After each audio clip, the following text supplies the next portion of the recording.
Bismillah. Cek suara saya apakah terdengar? Oke. Bismillah. Assalamualaikum warahmatullahi wabarakatuh. Selamat datang di acara tutorial UTS KMMF 1445 Hijriah. Terima kasih kepada teman-teman semua yang sudah bersedia hadir pada acara siang hari ini. Sebelum kita mulai acara tutorial pada siang hari ini, marilah kita berdoa terlebih dahulu. Berdoa dipersilahkan.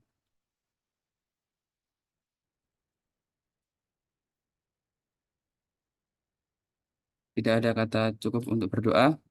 Perkenalkan, nama saya Afif Fahruzi Syagirin dari KMMF UGM. Saya di sini sebagai MC yang akan menemani teman-teman pada acara tutorial UTS KMMF 1445 Hijriah pada siang hari ini. Tutorial UTS pada siang hari ini yaitu mata kuliah farmakoterapi 1 bersama dengan Kak Rian Enrico Sebastian. Mungkin kita sapa terlebih dahulu pembicara kita. Selamat siang Kak Rian. Gimana kabarnya? Halo, selamat siang. Ya, kabar baik. Ya, Alhamdulillah, kabar baik. Gimana nih Kak, sudah siap untuk menjelaskan materi Vartar 1 kepada teman-teman semua? Siap? Baik, karena Kak Rian sudah berada di antara kita, langsung saja kita mulai sesi tutorialnya kepada Kak Rian. Waktu dan tempat kami persilahkan. Oke. Oke, terima kasih daripada MC yang MC-nya namanya siapa? Maaf lupa. Afif, Kak. Afif Mas Fahruzi. Afif ya. Oke, Afif, terima kasih ya. Oke, teman-teman semua dari angkatan 2022 berjumpa kembali dengan saya setelah 1 tahun tidak bertemu ya. Oke, jadi pada sebelumnya aku mengucapkan minal aizin wal faizin, mohon maaf lahir dan batin bagi teman-teman umat muslim yang merayakan Idul Fitri ya.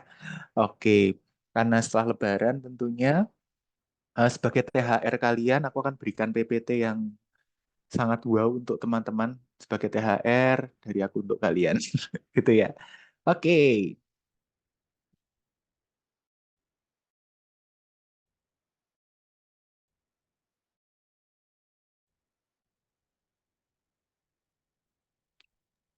Sudah, Kak. sudah kelihatan kah sobat-sobatku? Sudah ya, oke. Oke teman-teman semua, jadi untuk hari ini kita akan belajar tentang farmakoterapi 1. Kita akan belajar tentang dasar-dasar dari farmasi klinik, kemudian tentang gangguan muskuloskeletal dan gangguan menstruasi. Oke, teman-teman kalau nanti kita sampai jam 3 ya. Kalau misalnya nanti masih ada waktu, kita akan main game. Tapi kalau tidak ada ya nanti aku kasih soalnya aja ya. Gitu. Oke, sebelumnya perkenalkan nama saya Rian Enrico Sebastian ya. Saya di sini angkatan 19. Ya, kita udah berjarak sangat jauh ya. Sangat tua, saya merasa sangat tua sekali di sini. Melihat kalian yang masih muda, semangatnya masih berapi-api. Keren sekali. Oke, di materi pertama, kita akan belajar tentang farmakoterapi rasional dan pemantauan terapi.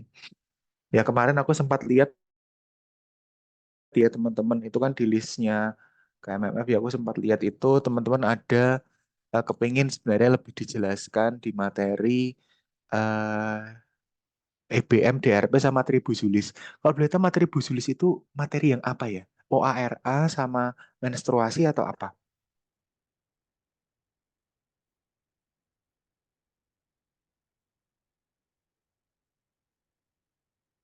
Iya Kak, yang itu. Oke, oke sip kalau gitu. Nanti kita bahas ya di situ. Oke, sekarang gua akan jelasin tentang materi pertama. Jadi, ada rasionalitas dalam pengobatan. Ini cepetan aja, yang penting sampai ke anu ya, nanti ke yang lebih sulit. Jadi untuk rasionalitas pengobatan itu ada pertama peran apoteker. Kemudian ada kriteria rasionalitas pengobatan sama tepat informasi. Jadi maksudnya adalah ini.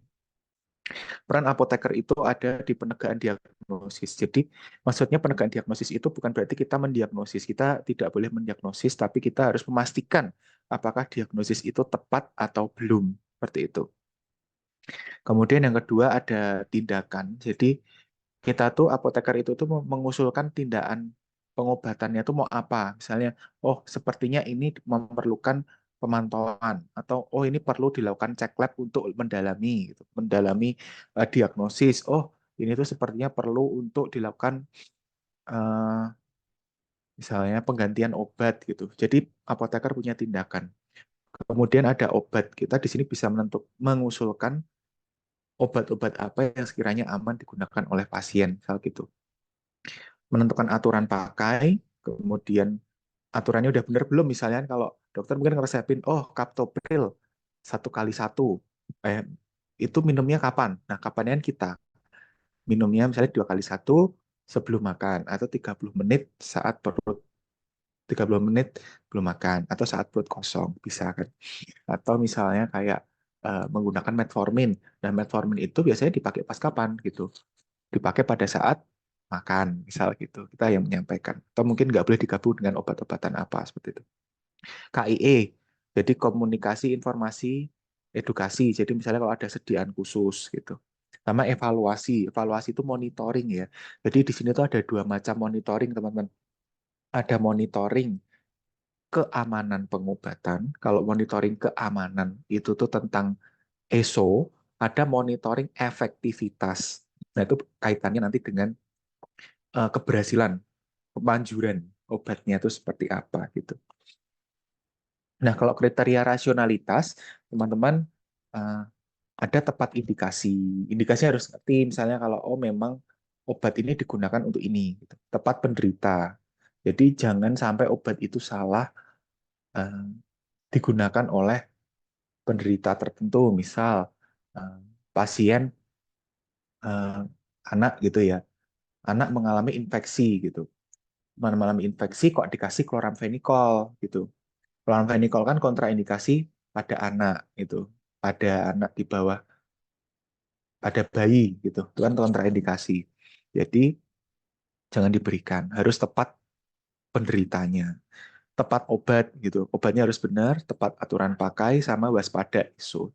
Jadi kalau di uh, 5W1H apa ya, kalau nggak salah itu.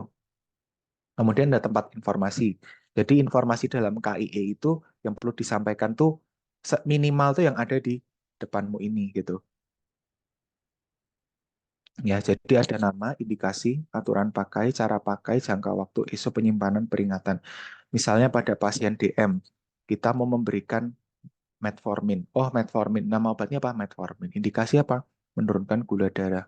Aturan pakainya gimana? Misalnya diminum 3 kali sehari, 1 tablet saat makan. Gitu. ESO-nya apa? Oh, ESO-nya adalah berupa lemas. Karena rata-rata obat diabetes itu menyebabkan lemas, karena menyebabkan hipoglikemia. Itu berarti bisa disampaikan. Kemudian ada penyimpanan sama peringatan. Misalnya kalau peringatan tuh kayak eh, obatnya ini, misalnya hati-hati untuk penggunaannya harus saat tidur, misal gitu. Contoh lagi pada pasien hipertensi, itu misalnya nama obatnya, oh nama obatnya captopril, indikasinya menurunkan kanan darah, aturan pakainya sekali sehari, diminumnya saat perut kosong atau 30 menit sebelum makan. Gitu. Esonya apa? Batuk. Malah kan kalau golongan pril-pril itu kan efek sampingnya batuk ya, gitu. Nah, seperti itu. Contoh lain lagi apa ya? Amlodipin. Amlodipin itu kan efek sampingnya dia bisa menyebabkan bengkak. Hiperlipid, misalnya, oh, simvastatin. Dia dipakai sekali sehari pada saat malam hari, misal gitu. Asam urat, oh, menggunakan allopurinol. Diminumnya sekali sehari pada saat pagi hari. Kenapa simvastatin pada malam hari? Karena pada malam hari itu pembentukan lemak itu kan lebih banyak.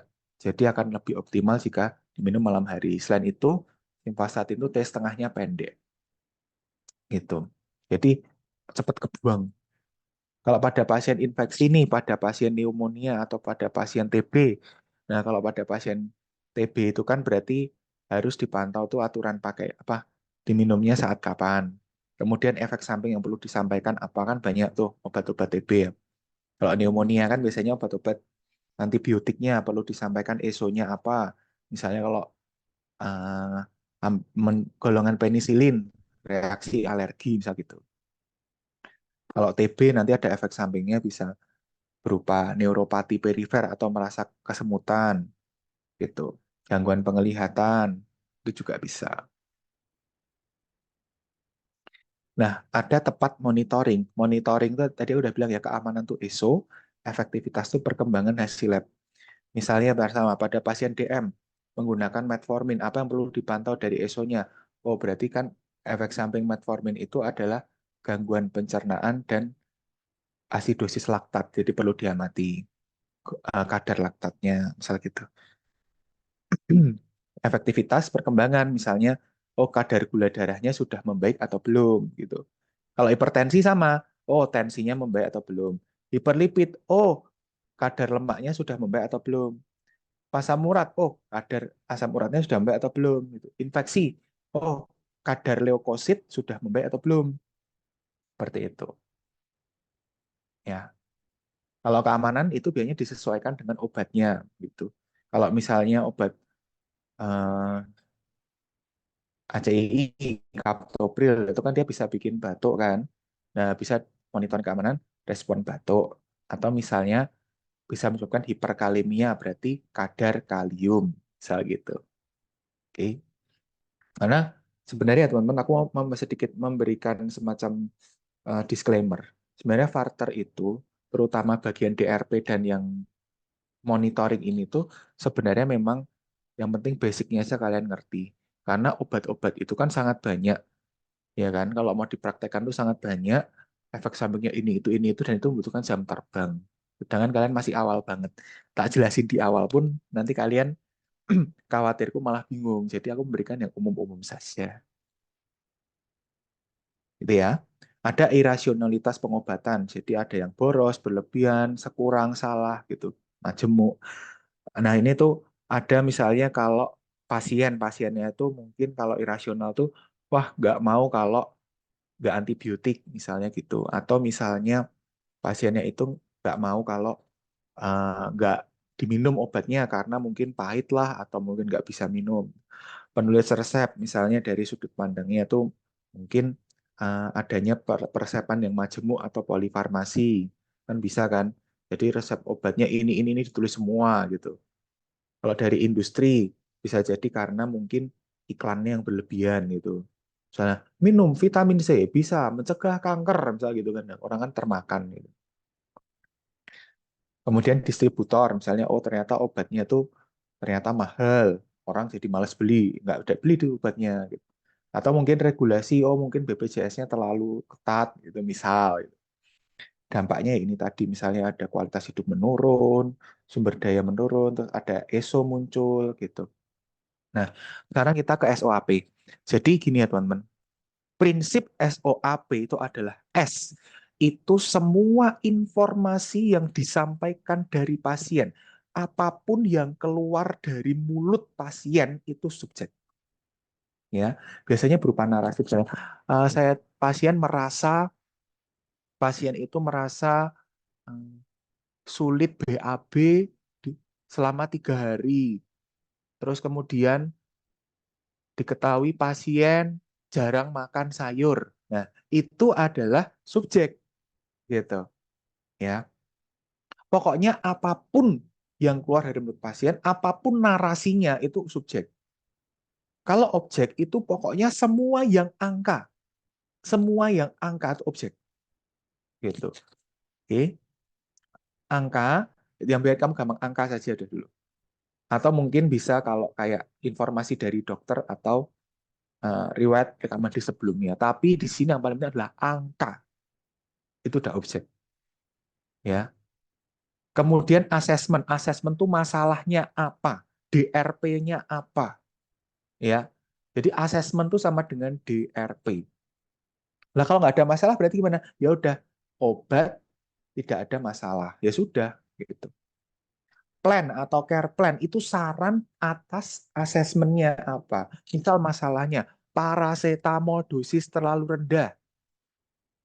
Terus misalnya perlu penambah apa? pasien belum mendapatkan antibiotik, padahal sudah demam. Gitu. Pasien tidak dapat menggunakan obat karena sulit menelan tablet. Itu kan DRP masalah. Planmu, saranmu apa? Misalnya, perlu penambahan dosis paracetamol menjadi 1000 mg. Misal gitu. Perlu penambahan antibiotik amoksisilin 3 kali sehari. Perlu pengubahan jenis sediaan tablet ke sirup dengan dosis aturan pakai gini, gini, gini, gini. Gitu. Oke, itu plannya.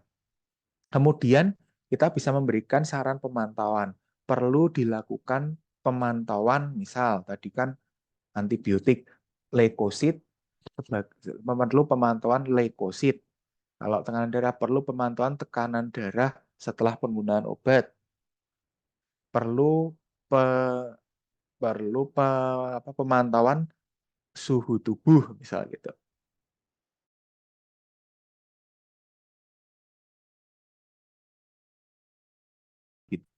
Nah, kemudian ada evaluasi luaran terapi. Nah, itu misalnya ada obat tanpa efek samping. Obat. Jadi kan yang diharapkan yang ini. Tapi bisa juga tuh ada obat efektif tapi ada ESO. Ada obat belum efektif tapi nggak ada ESO. Atau obat nggak efektif tapi ada ESO. Nah, ini kan yang ini evaluasinya. Jadi bisa kita masukkan ke dalam setelah plan lah. Setelah plan itu kita evaluasi lagi. Jadi setelah masalah kita plan, kita lihat di sini ada tambahan satu lagi gitu ya. Evaluasi. Evaluasinya apa?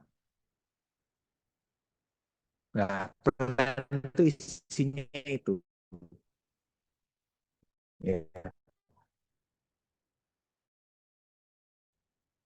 ingin menegaskan saja. Seorang laki-laki 40 tahun datang dengan keluhan keluhan pusing pagi hari ketika bangun tidur. Ini subjek ya. Tekanan darah setelah diperiksa di klinik 150 90. Ini objek ya. Aku kasih warna beda ya. Kalau hijau objek gitu ya. Di tekanan darah setelah diperiksa di klinik ini objek. Pasien memiliki riwayat hipertensi sudah 1 bulan. Loh Kak, 1 kan angka. Ya, tapi memiliki riwayat hipertensi dan minum captopril PO dan propanolol. Masing-masing setelah makan. Nah, itu sebenarnya masuk ke dalam subjek. Gitu. Masuknya ke dalam subjek karena itu informasi yang dikeluarkan dari mulut pasien. Ya, ini subjek. Dari sini, sini, sini. Kedua orang tua memiliki riwayat hipertensi. Perokok aktif. Ini subjek, bukan miras. Tidak alergi apapun. Oke. Nah, hasil pemeriksaan fisik. Nah, ini udah masuk objek. Nah, ini udah objek. Ini objek. Ini objek. Laboratoriumnya normal. Ini namanya objek. Ya. Nah, terus apa yang di sini tuh asesmennya apa? Kita perlu mencari masalah. Nah, masalah kan bukan dengan obat ya. Kita cek tekanan darah waktu di klinik 150. Jadi dia datang keluhannya pusing, bangun tidur oke. Terus pasien riwayat hipertensi, minum captopril 3 kali 12,5 mili, propanolol 3 kali 80. Masing-masing diminum setelah makan. Ya kan? Nah, berarti ini kan kita ketemu sebenarnya ini masalahnya itu apa? Oh, dia itu udah minum anti hipertensi tapi belum turun tekanan darahnya. Ya kan? Kita kan ketemu nih masalahnya sebenarnya. Ya kan? Terus kemudian ada nggak korelasi obat captopril dan propanolol bikin pusing? Kamu bisa cek. Gitu. Ya, seperti itu. Di sini dia nadi normal, suhunya normal, RR-nya normal, nadinya ini terlalu rendah sebenarnya. Maksudnya di bawah 60 kan, tapi masih nggak apa-apa sebenarnya. Nah, asesmennya apa gitu. Nah, di sini itu kamu bisa menuliskan asesmennya itu adalah, nah, ini ketemu obat belum optimal. Jadi obat belum memberikan efek penurunan TD yang efektif gitu. Kan gitu. Nah, kamu ngasih apa? Planmu apa di sini? Nah, kemudian kamu bisa cek lagi masalahnya apa. Masing-masing setelah makan. Nah, sedangkan captopril itu kan harus diminumnya sebelum makan. Nah, kamu tulis karena penggunaan captopril setelah makan. Kamu tulis plannya apa? Plannya bisa edukasi pada pasien terkait penggunaan captopril. Misal gitu. Nah, ini. Nah, udah gini aja gitu. Dan obat diteruskan.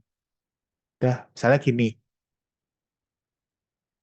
Nah, terus misalnya di sini kan efektivitasnya. Apa yang perlu dipantau dari pasien dalam hal efektivitas dan efek samping? Oke, misalnya efektivitas. Kamu bisa cek tuh efektivitas, berarti kan tekanan darah di bawah 140/90.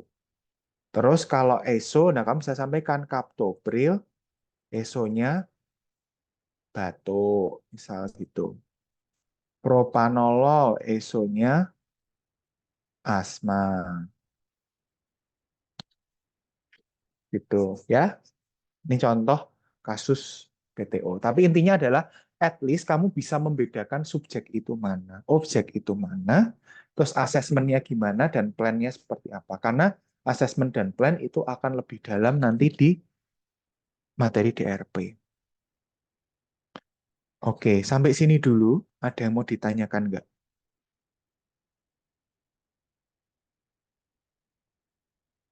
Sebelum kita ke DRP. Jika tidak ada pertanyaan, ketik angka 0.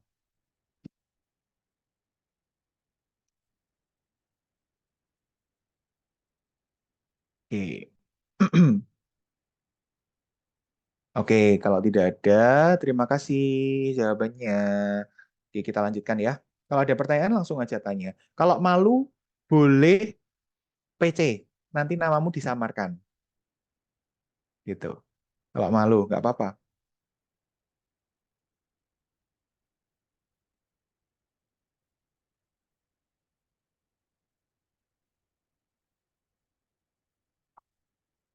Nah, sekarang kita ke materi drug related problem. Gitu. Jadi memang DRP itu masih menjadi, kadang kita ini menjadi hal yang cukup membingungkan bagi beberapa orang ya, karena memang banyak dan itu perlu banyak belajar kasus seperti itu ya gitu. Jadi aku mau menjelaskan basicnya DRP dulu, karena kemarin aku dapat info kalau DRP lebih banyak dibahas di SOAP-nya ya. Jadi ada medical problem sama drug related problem. Oke, ada pertanyaan Kak, kalau di ujian tuh kira-kira yang keluar kasus penyakit apa? Oke, kalau dari soal tahun lalu itu biasanya hipertensi sama DM sama infeksi. Itu yang sering keluar, tiga penyakit itu. Tapi nggak tahu ya, sekarang kan udah berganti dosen. Jadi bisa jadi mungkin agak ada perbedaan. Tapi kalau di tahunku itu, jadi DM, hipertensi, sama infeksi yang paling banyak keluar. Gitu. Aku ada soal tahun lalunya, tenang. Nanti kita akan bahas dikit-dikit. Nah, jadi medical problem itu tuh adalah masalah kesehatan. Oke, jadi kamu sakit apa gitu. Kalau DRP itu di masalah pengobatan, obatnya bermasalah gitu. Ada pengobatan ini tidak bisa memberikan efek yang sesuai keinginan. Entah itu mungkin penyebabnya apa. Nah, yaitu dosis kurang, dosis berlebih lah, atau ESO gitu. Itu DRP. Nah, DRP itu ada dua macam, potensial dan aktual. Potensial itu DRP yang mungkin muncul, aktual itu sudah muncul. Jadi teman-teman kalau misalnya itu kalau kamu lihat di memes gitu ya, wah penggunaan misalnya apa?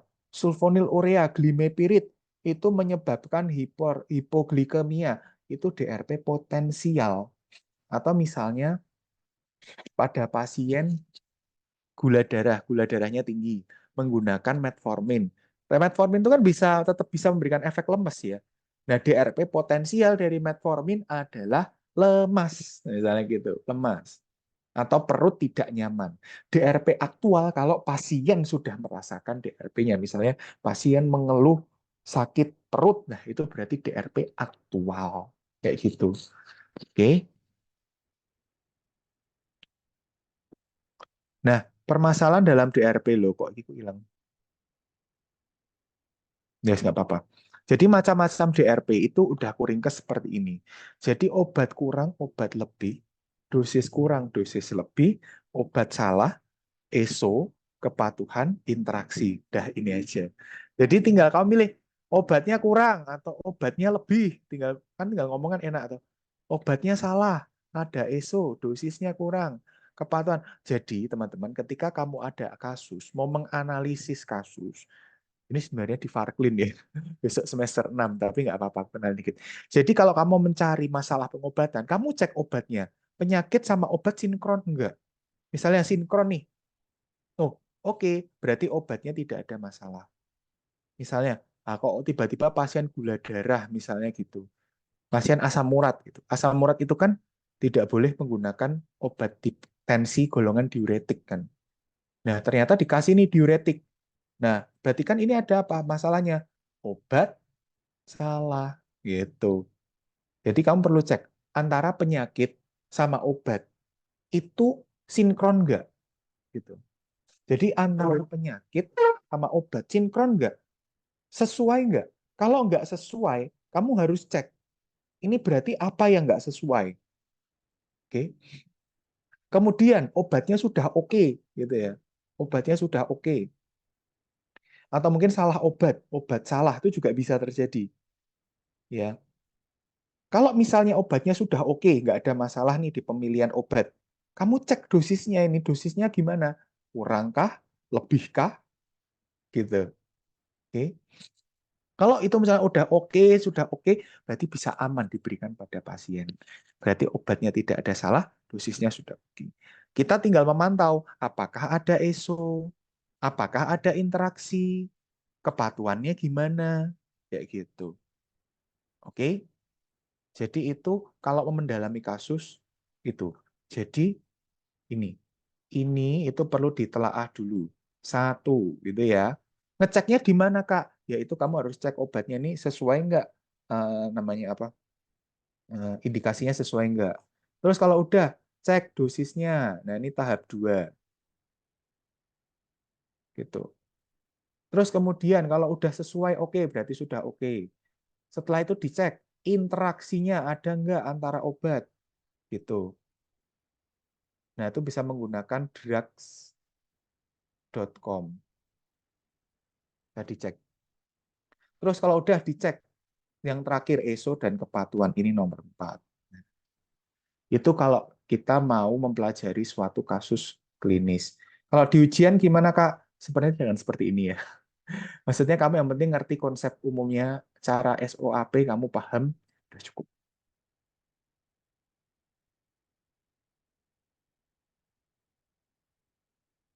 Kemudian di sini, nah ini ada ringkasannya ya. Jadi kalau permasalahan di indikasi itu berarti perlu tambahan obat, terapi obatnya nggak perlu, terus ada produk obat, mungkin obatnya nggak efektif atau reaksi merugikan, ada regimen dosisnya mungkin terlalu tinggi atau terlalu rendah, sama luaran. Itu ada kepatuhannya bagaimana sama interaksi obat. Oke, seperti itu. Nah, ini contoh DRP, teman-teman. Nah, ini dari PPT-mu juga, aku cuma mengambil. Intinya adalah di sini. 40 tahun BB 60 kilogram. Ini objek. Tak tulis.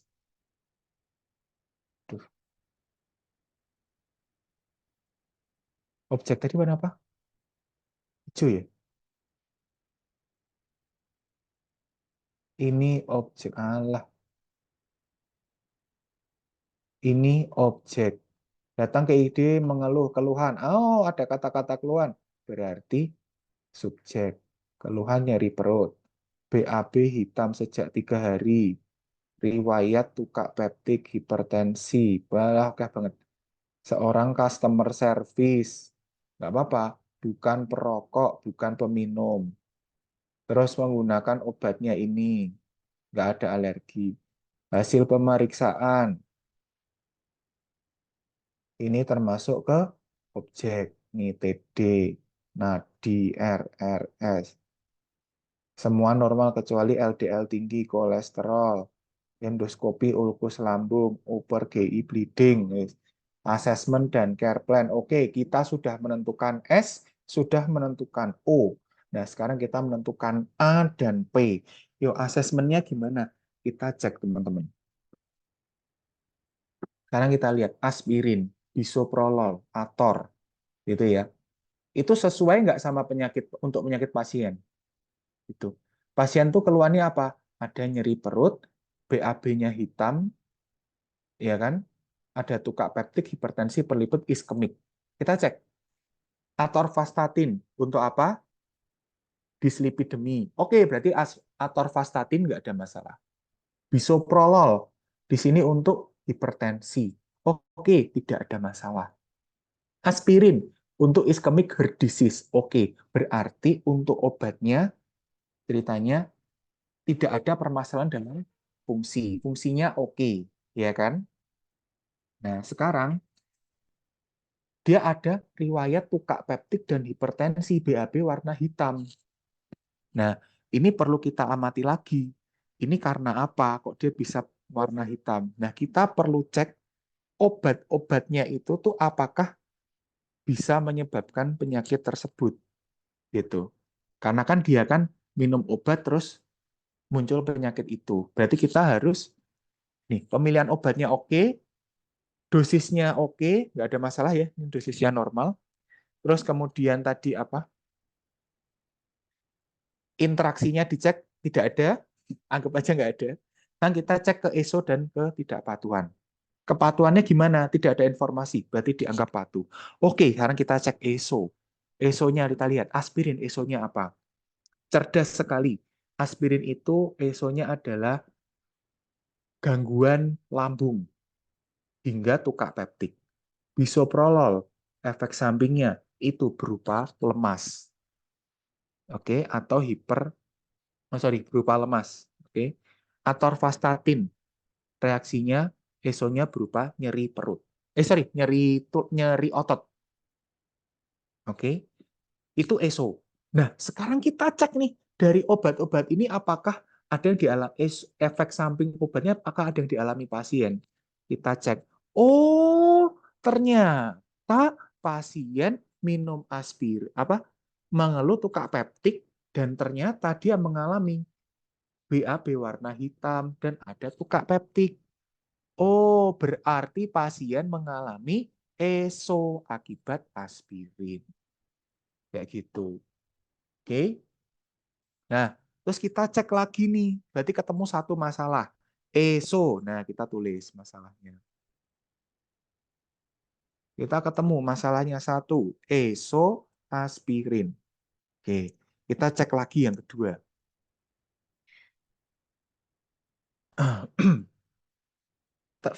Fisik tekanan darahnya 150 gitu ya.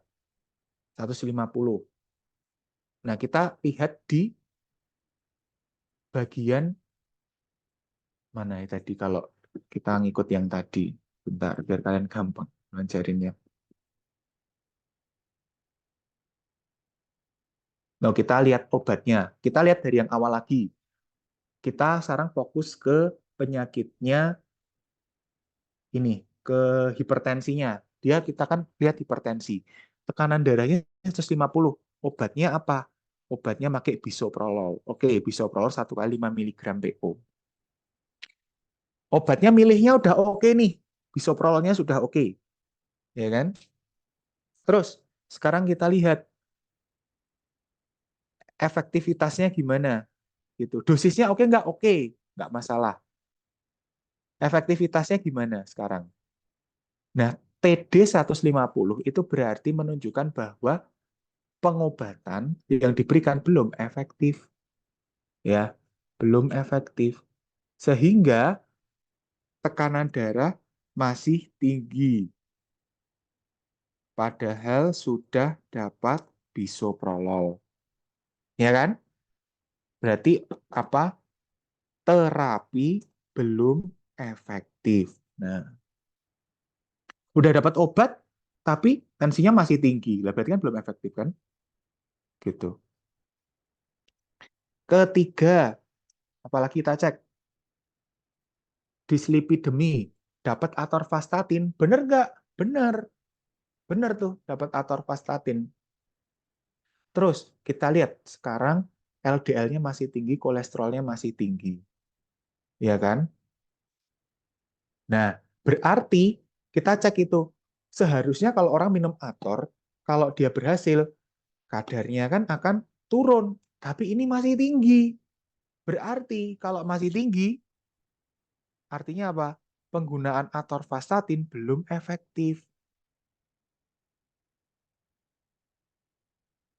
Atorvastatin belum efektif dalam menurunkan lemak darah. Nah, gitu. Nah, kemudian yang IHD, ischemic heart disease, dia dapat aspirin kan?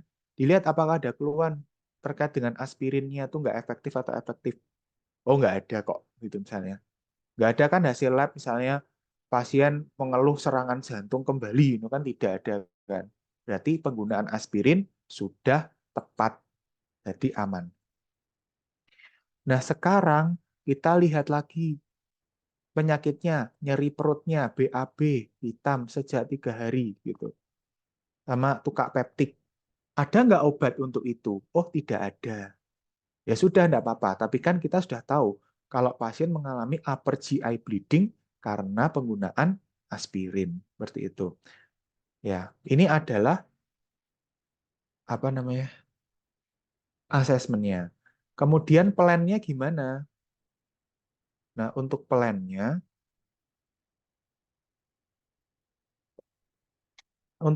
kita bisa tulis misalnya oh ESO aspirin.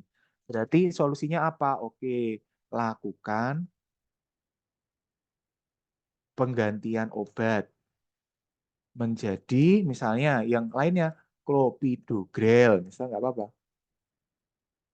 75 miligram misal. Terus tekanan darah masih tinggi, padahal sudah dapat biso, berarti kan belum efektif. Oke, menambahkan antihipertensi.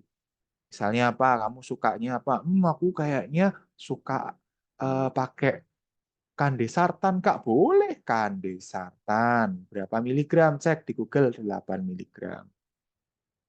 Kurang 1 kali 1 misalnya. Terus atorvastatin belum efektif. Belum efektif berarti. Berarti perlu kita lakukan peningkatan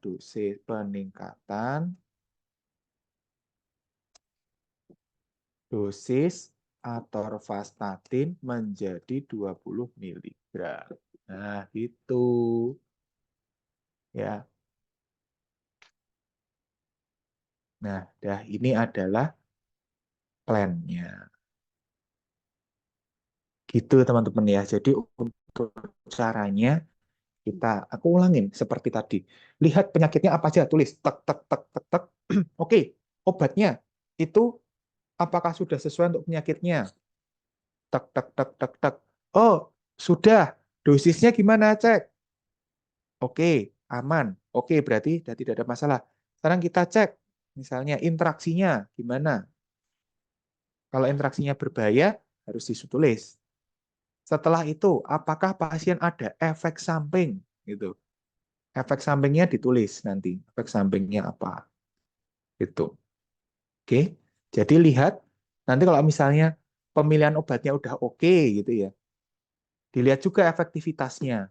Jadi lihat obat dan efektivitas. Efektif nggak? Oh, efektif. Oh, belum gitu. Kalau belum kan itu bisa menjadi eh, dasar kita untuk menentukan DRP, ya. Jadi obatnya harus efektif. Oke, sudah ada 3 pertanyaan. Oke, seperti itu ya. Pertanyaan pertama, Kak, kan bisoprolol belum efektif. Kenapa nggak tingkatin dosis aja? Kenapa diganti jadi kandesartan? Oke, jadi bisoprolol itu pertama, kalau masalah penggunaan bisoprolol itu seni. Kamu bisa tingkatkan dosisnya menjadi maksimal tuh bisoprolol itu 10 miligram kalau nggak salah. Itu bisa, boleh. Atau kalau kamu menambahkan juga boleh. Aku nggak, bukan mengganti ya, menambahkan. Karena obat itu ketika nggak efektif, itu ada 2 macam. Bisa kamu tambahkan hingga dosis maksimal, atau kamu menambahkan obat lainnya dengan dosis yang lebih rendah. Gitu. Ada 2 macam. Gitu. Tetapi perlu diingat, kalau kita meningkatkan dosis hingga maksimal, maka potensi efek samping obat akan lebih besar dibandingkan dengan kombinasi keduanya. Jadi ini rendah, gitu. Ya, jadi perlu kalian pertimbangkan. Itu boleh dengan usulannya KA, ini boleh, tapi silahkan dipertimbangkan. Tapi nggak apa-apa. Misalnya mau mau ditingkatkan hingga dosis maksimal boleh, mau ditambahkan di sartan juga boleh. Gitu ya. Pertanyaan kedua, Kak, maaf izin tanya, jika bisoprolol itu dosisnya ditingkatkan, apakah bisa menjadi plan? Bisa, bisa, karena itu kan solusi. Misalnya kamu meningkatkan bisoprolol menjadi 10 miligram, boleh, bisa, karena itu solusi juga. Pertanyaan ketiga, izin bertanya Kak, ketika obat belum efektif, cara kita tahu atau cara kita memilih saatnya meningkatkan dosis atau memilih mengganti bagaimana? Oke, jadi untuk efektivitas pengobatan kita tahunya adalah setelah dia make masih ada keluhan nggak atau hasil labnya gimana gitu. Jadi misal, oh dia tuh menggunakan dislipidemi, menggunakan atorvastatin. Nah, monitoring efektivitas atorvastatin itu apa? LDL-nya turun, ya kan? LDL-nya turun misalnya, atau ada peningkatan apa misalnya gitu, gitu ya. Jadi bisa, gitu. Katanya banyak ya, ya gitu. Jadi dilihat dari hasil labnya, gitu. Kalau misalnya Kak, kalau dari hasil lab udah kelihatan, misalnya kalau kayak pusing itu kan nggak harus lihat dari hasil lab, atau misalnya kalau obat konstipasi kan nggak bisa dari hasil lab Kak. Gimana? Kita tanya keluhannya pasien tuh bagaimana. Oh, saya setelah eh, minum apa misalnya dulu kolak, saya BAB-nya jadi lebih lancar. Ya udah nggak perlu hasil lab. Berarti kan oh obatnya ini membaik kan gitu. Iya kan? Nah, seperti itu. Atau misalnya, oh saya tuh kok sakit kepala, saya setelah minum paracetamol, sakit kepala saya hilang. Oh ya, berarti obatnya efektif. Seperti itu. Oke? Terus untuk memilih meningkatkan atau mengganti obat itu, kalau terapinya itu belum atau bermasalah. Terapinya bermasalah. Gitu. Misal, terapinya itu belum efektif, atau memang ada ESO, itu kita ganti. Bahkan kalau ESO pun sebenarnya tidak harus kita ganti, tetapi kamu untuk masih belajar, kalau mengalami ESO, ganti aja karena masih belajar. Oke? Okay? Atau sesuaikan dosis. Saya paling umum ganti aja daripada kalian bingung. Gitu ya. Jadi ada 2 cara. Gitu. Nah, untuk masalah penggantian dosis, itu kan kaitannya sama dengan pemilihan obat. Kamu bisa ganti obatnya, atau kamu mau bisa dengan ganti obat atau peningkatan dosis itu terserah kamu. Oke? Gitu. Pertanyaan keempat, Kak, berarti aspirinnya itu diganti clopidogrel ya, Kak? Iya, diganti. Bisa. Ada 2 cara. Ya, pertama diganti clopidogrel, atau bisa juga menambahkan PPI. Kamu boleh pilih. PPI itu kan untuk sakit lambung, misalnya lansoprazol. Juga bisa. Kamu bisa nih.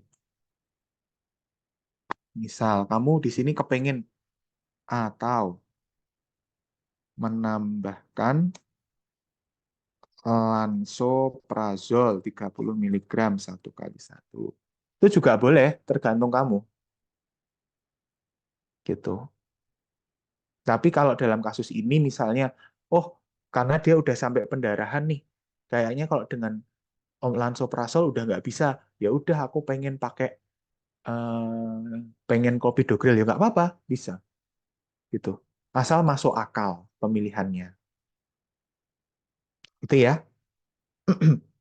Pertanyaan keempat, kelima, Kak, mohon maaf izin bertanya. Kalau mengombinasikan antara dua obat itu dianjurkan atau tidak ya, Kak? Karena menurut pendapat beberapa orang, itu kalau obat dikombinasi justru malah memperparah ESO dari kedua obat yang dikombinasi. Terima kasih, Kak. Oke, jadi begini. Untuk mengombinasikan kedua obat, itu sebenarnya kan pertama, ESO itu kan tidak terjadi pada semua orang, ya kan? Gitu. Yang pertama. Kedua, mengkombinasikan obat itu sebenarnya harapannya itu bisa mengurangi kejadian yang tidak diinginkan gitu loh. Kenapa? Karena kalau misalnya kamu contohnya minum ibuprofen 400 miligram, potensi kena lambungnya kan lebih tinggi gitu. Atau ini aja deh, ya lebih tinggi. Paracetamol, kalau kamu minum lebih tinggi akan berisiko hepatotoksik, misal gitu. Dengan kamu mengkombinasi ibuprofen dan paracetamol yang memiliki efek yang serupa, itu harapannya adalah ibuprofen akan lebih minimal mengenai lambung, paracetamol yang lebih rendah juga akan lebih minimal dalam merusak hepar. Itu. Ya, jadi sebenarnya itu kombinasi itu selama dosisnya tepat tidak apa-apa. Gitu. Tapi kalau misalnya nih, aku bilangnya bahasanya dilalahnya ternyata muncul ESO, ya sudah berarti memang harus diganti. Begitu. Jadi kombinasi obat itu belum tentu menjadi masalah. Bisa jadi menjadi solusi apabila memang obatnya itu tidak memberikan efek dengan obat tunggal. Daripada kamu memberikan satu obat dengan dosis sangat tinggi kan? Gitu. Gitu. Pertanyaan keenam, Kak izin bertanya, apa bedanya ESO sama DRP potensial? Oke, kalau ESO itu adalah efek samping obat. Berarti kamu harus apa?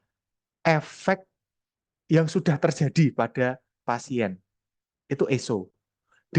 ESO itu bagian dari DRP. Gitu ya. DRP itu kalau kita buat diagram Venn ya, kalau kita buat diagram Venn itu tuh gini. Ini itu DRP, ini tuh ESO. Nah, ini ESO. Gitu.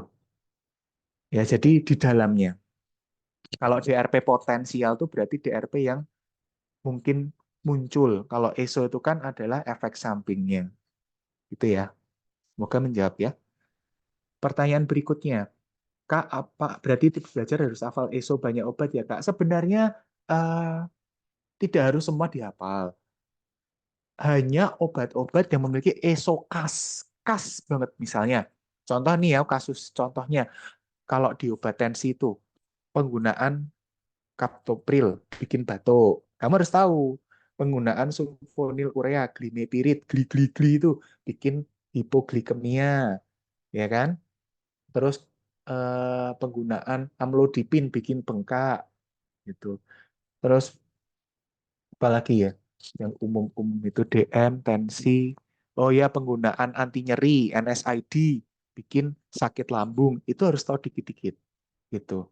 Jadi nggak harus banyak ya, nggak harus banyak yang umum-umum aja. Nanti di akhir aja tak kasih semacam apa ya, semacam list gitu ya, obat-obat yang ESO obat yang penting. Nanti tak kirimkan lewat CP-nya ke MMF ya. Gitu. Banyak sekali pertanyaan.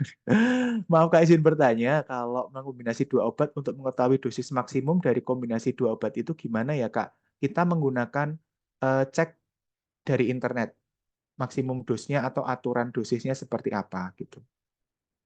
Bisa, nggak apa-apa. Jadi intinya sesuai kalau misalnya dengan kombinasi dua obat masih belum membaik kan bisa kita naikkan dosis kedua obat. Nah, penaikan dosisnya itu perlu kita konfirmasi lewat internet. Kita lihat dosisnya. Apakah ketika dikombinasi dosis maksimumnya berubah atau bagaimana? Tetap sama seperti biasa. Gitu, tetap seperti kalau dia itu tunggal. Nah, jadi misalnya dikombinasi dengan dosis rendah, wah nggak ngefek Kak, oke, satu obat dinaikkan ke dosis maksimal. Belum oke lagi, dosis obat kedua dinaikkan ke dosis maksimal. Itu nggak apa-apa. Emang penyakitnya begitu, membutuhkan dosis maksimal, nggak apa-apa, jangan takut. Gitu. Ya. Oke, pertanyaan terakhir. Kak, berarti kalau mau kombinasi obat, cara kita memilih obat yang tepat untuk dikombinasikan, apakah yang indikasinya juga sama dengan obat yang sudah diberikan atau seperti apa? Oke, kombinasi obat itu kita berikan dengan indikasi yang sama, dengan mekanisme aksi yang berbeda. Ini catatan penting. Penting banget. Harap ditulis di bato Anda. Kombinasi obat dipilih yang indikasinya sama, tetapi yang mekanisme aksinya berbeda. Ya, gitu. Misalnya gini, kamu tensinya tinggi, pakai ACEI, pakai captopril ACEI. Terus kamu kemudian pakai ARB, pakai kandesartan. Mereka itu memiliki mekanisme aksi yang mirip atau serupa. Jangan dikombinasi. Atau misal kamu menggunakan NSAID, wah saya nyeri perut, nyeri otot, saya minum ibuprofen, belum membaik, oh saya tambah diklofenak. Jangan, karena mereka memiliki mekanisme aksi yang serupa, sehingga itu tidak disarankan, harus diganti yang lainnya. Misalnya menggunakan captopril, oh ya udah diganti, misalnya kalau mau kombinasi ya amlodipin, misalnya begitu. Oke, sampai sini ada pertanyaan lagi? Semoga tidak. Kita ke soal dulu aja ya. Kalau mau ada yang tanya lagi, nanti di belakang saya berikan waktu. Nanti mau tanya lewat WA, tak kasih nomorku. Tenang, nanti kamu bisa tanya.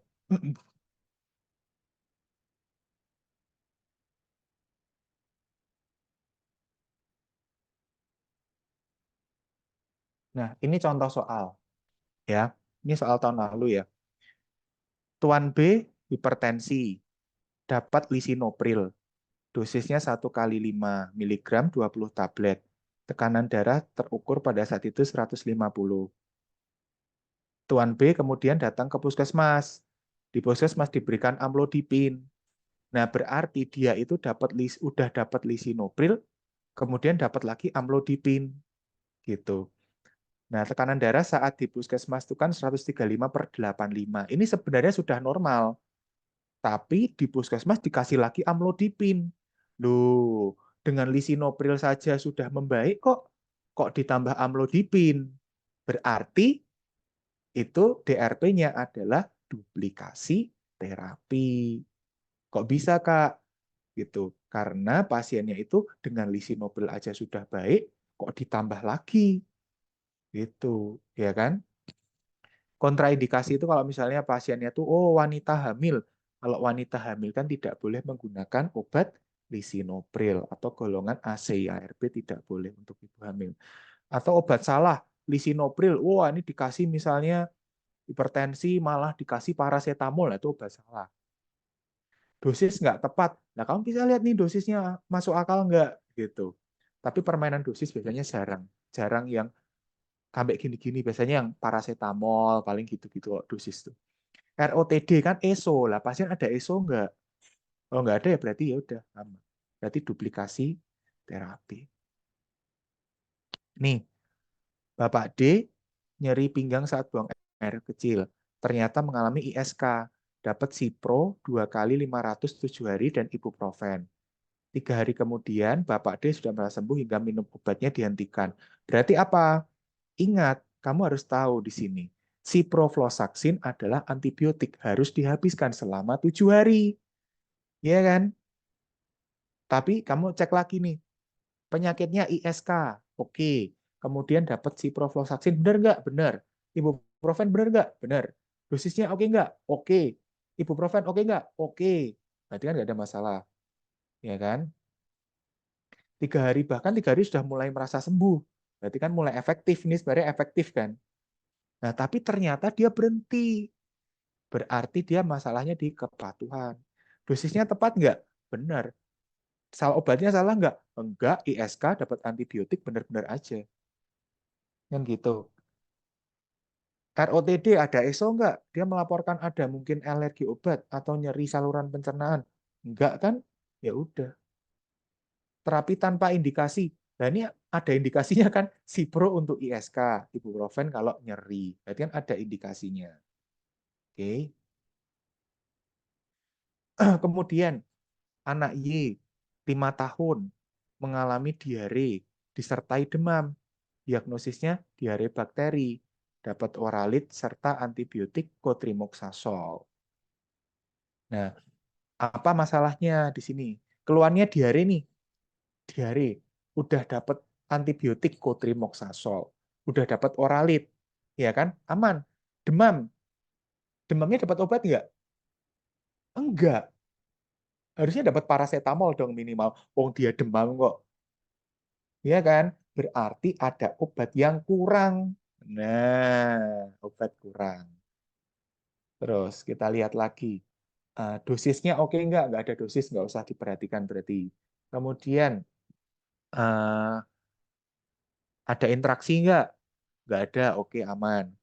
Berarti kan ESO ada ESO nggak? Nggak ada. Berarti kan kita udah nemu masalahnya ini. Udah tahu demam, nggak dikasih obat.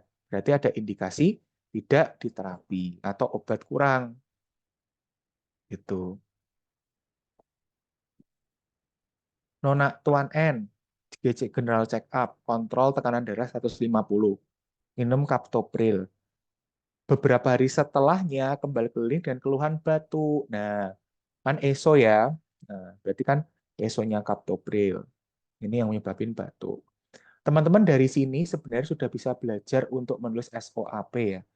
Subjeknya apa? Ini general check up gitu ya, ditulis. Kemudian mengalami keluhan batuk kering. Objektifnya tekanan darah 190. Asesmen, pasien mengalami efek samping batuk. Plannya apa? Plannya adalah nanti menghentikan obat atau mengganti obat. Berarti kan ini kan ada ESO, berarti reaksi obat yang tidak diinginkan. Gitu.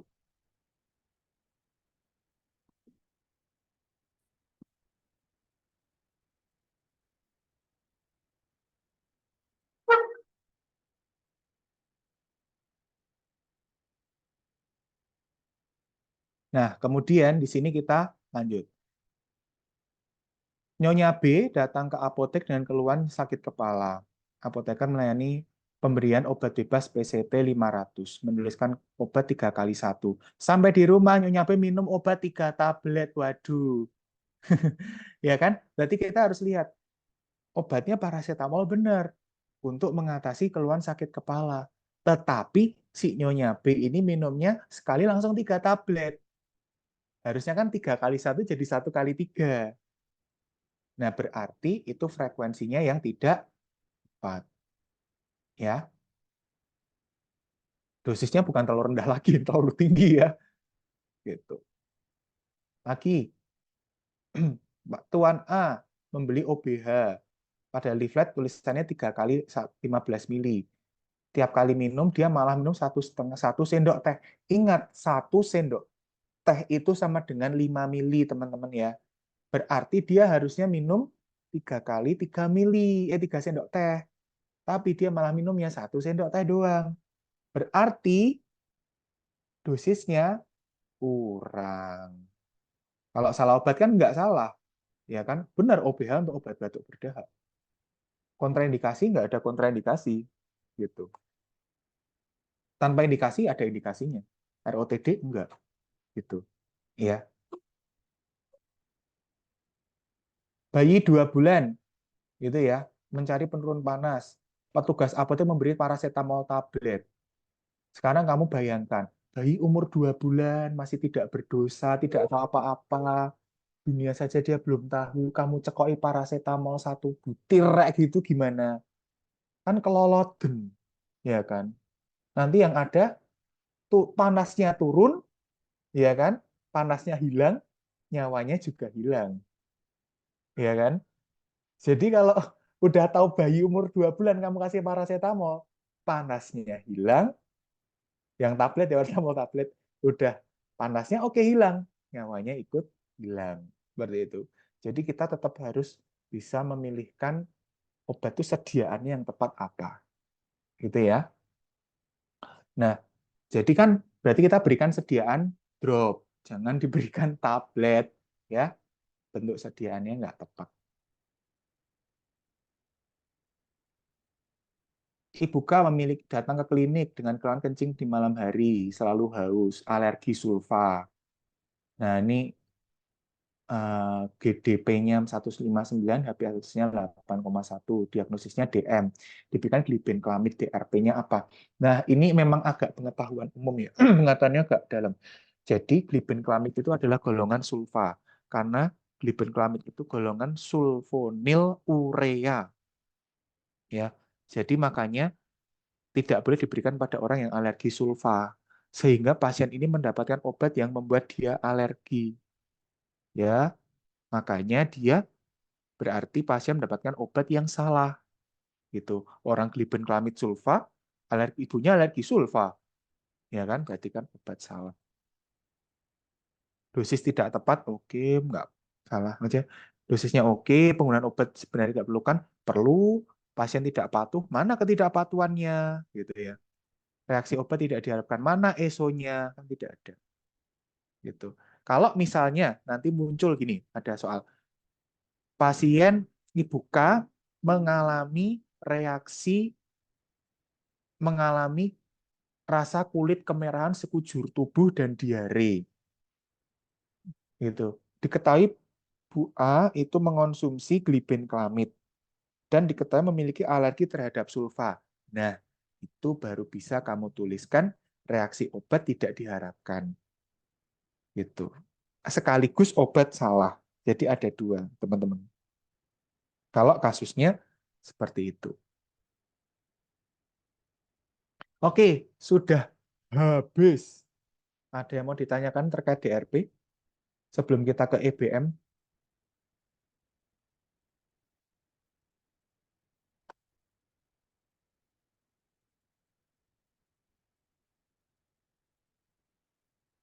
Yo, sebelum ke EBM. Apa sudah? Kalau sudah paham, ketik angka berapa ya? Ketik angka 8. Kalau sudah paham, ketik angka 8. Kalau tambah bingung, ketik angka Kalau tambah bingung, ketik angka 0. Oke. Ada yang 08. Ada yang bingung sekaligus paham. Oke.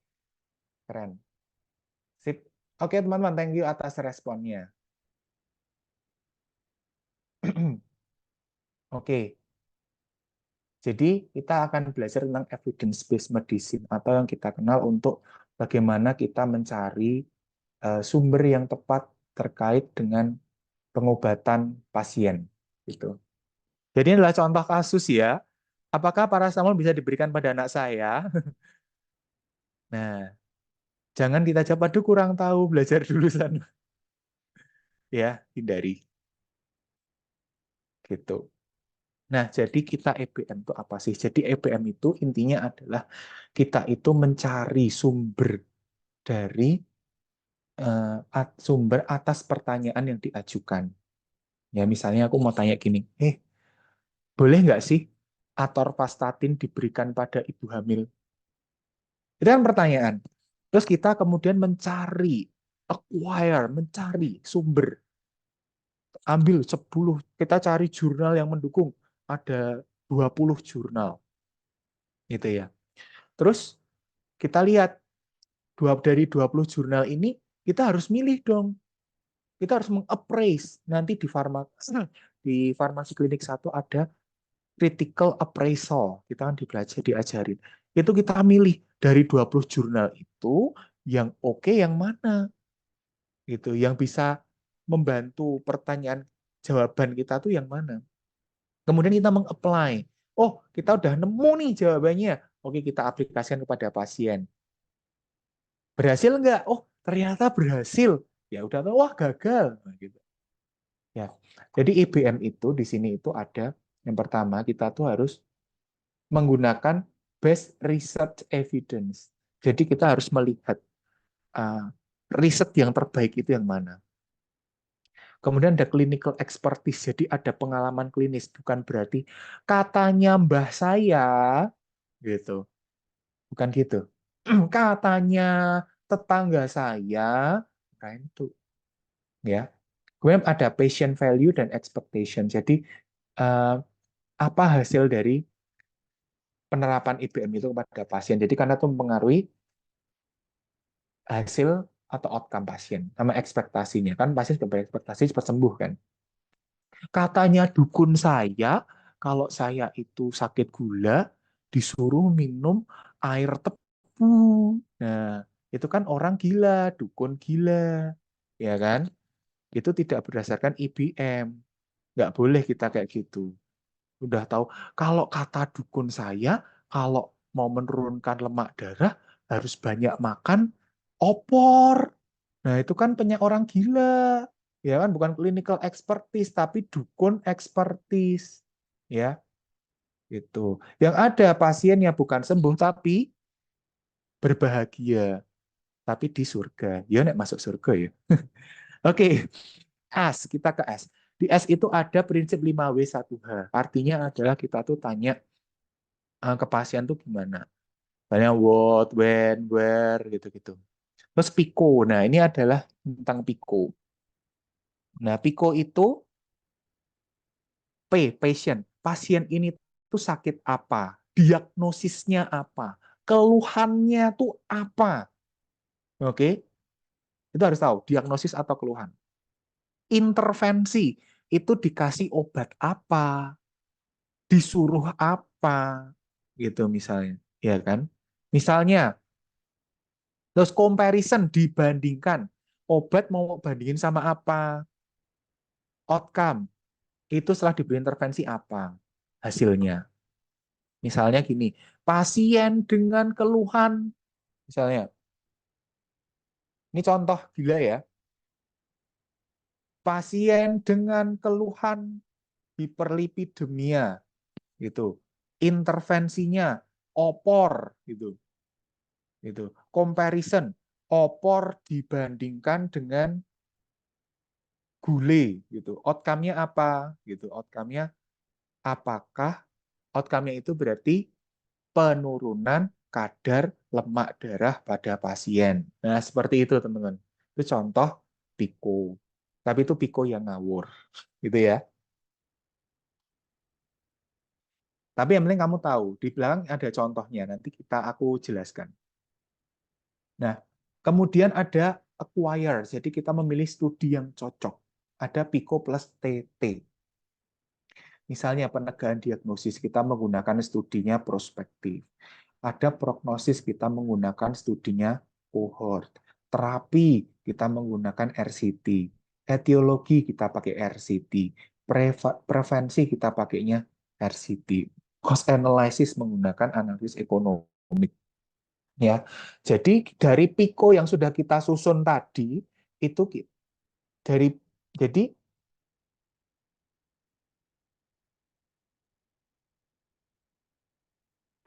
Jadi dari PICO yang sudah kita susun tadi, ya, itu kita cari studinya.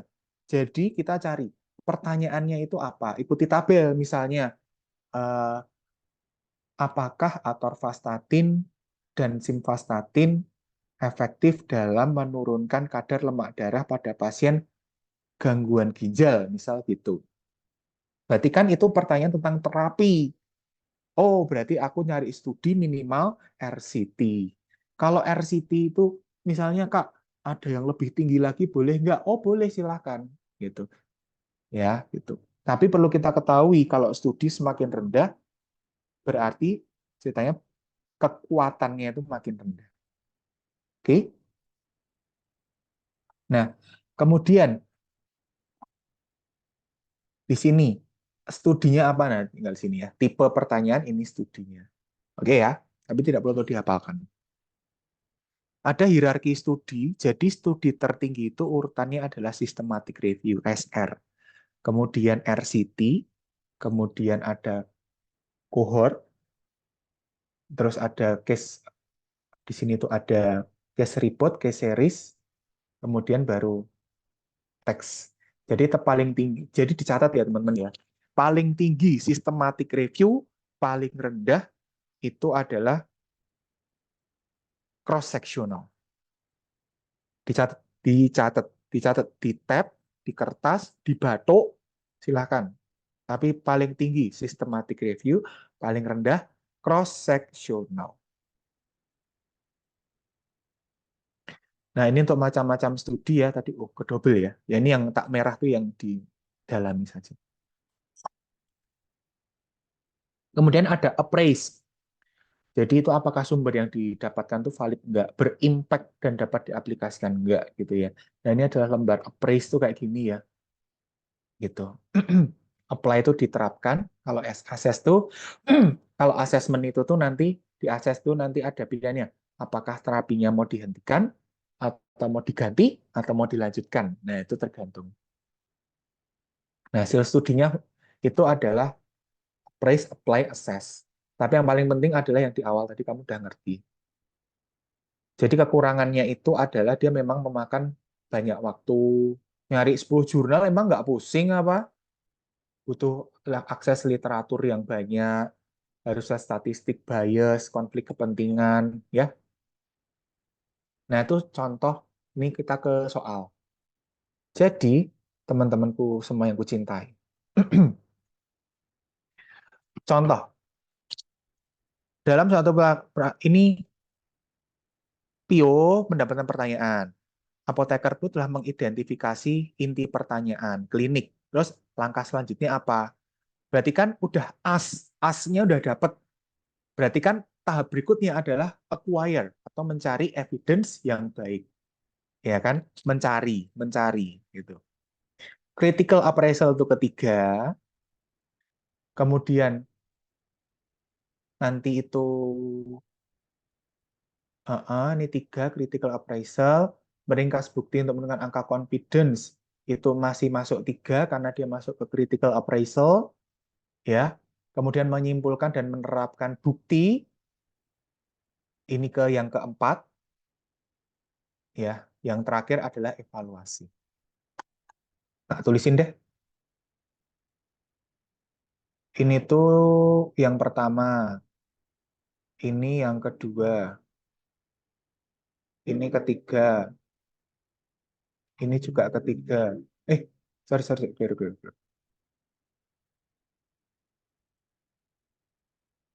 Ini ketiga, ini ketiga, ini keempat. Ya, itu. Lagi, saat ini apoteker tersebut sedang melakukan tahap critical appraisal. Tujuan dari critical appraisal adalah menetapkan validitas dari hasil studi. Betul.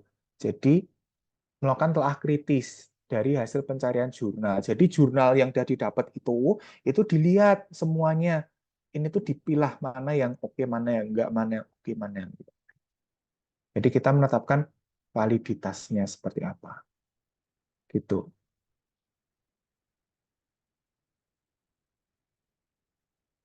Kemudian rancangan penelitian yang paling rendah cross sectional. Ini ada urutannya. Loh, enak banget toh.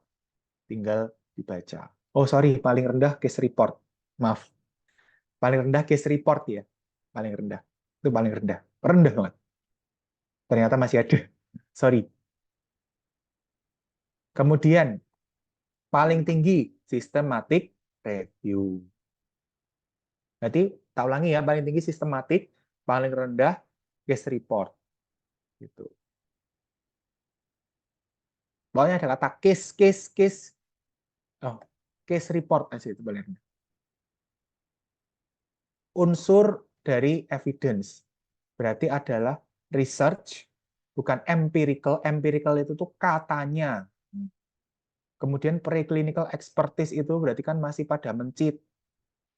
Kemudian ada patient expectation dan patient ini agak soalnya aneh. Expectation dan value kan jadi satu ya. Ini loh. Tapi kenapa di sini ada dua pilihan?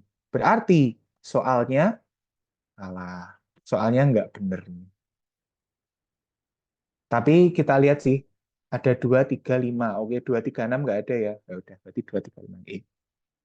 Berarti saya yang salah. Ya, jawabannya yang E.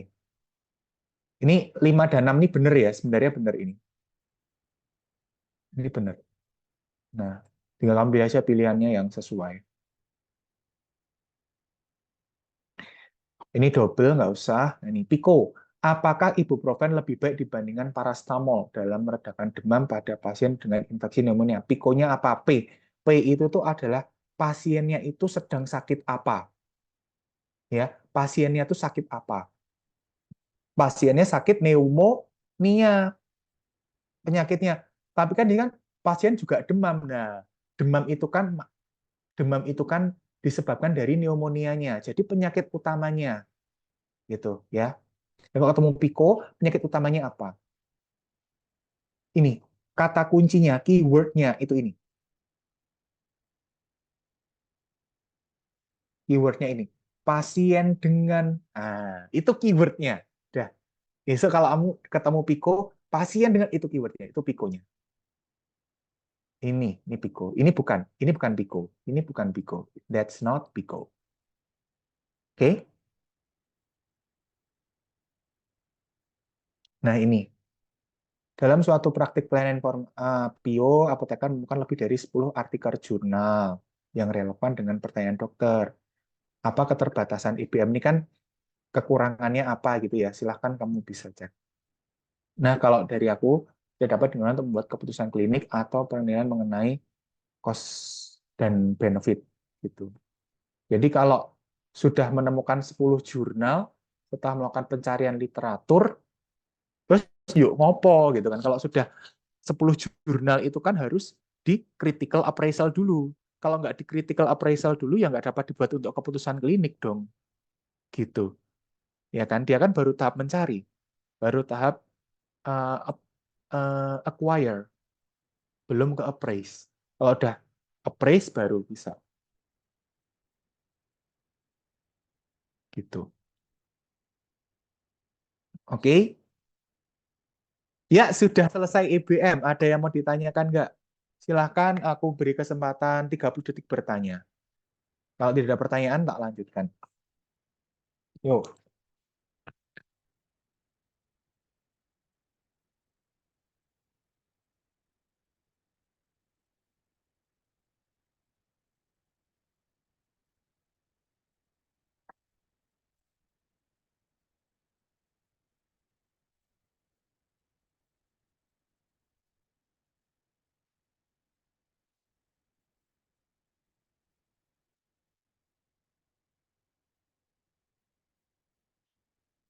Oke, tidak ada pertanyaan ya. Kalau tidak ada, aku lanjutkan ke OA. Seperti itu. Jadi OA, sekarang kita mulai agak ke klinis ya. Aku lebih suka ini. Jadi OA itu tuh gini teman. OA itu adalah peradangan pada sendi. Ya. Jadi sendi-sendi kita itu tuh banyak ada namanya tulang rawan. Tulang rawan itu dia sifatnya licin.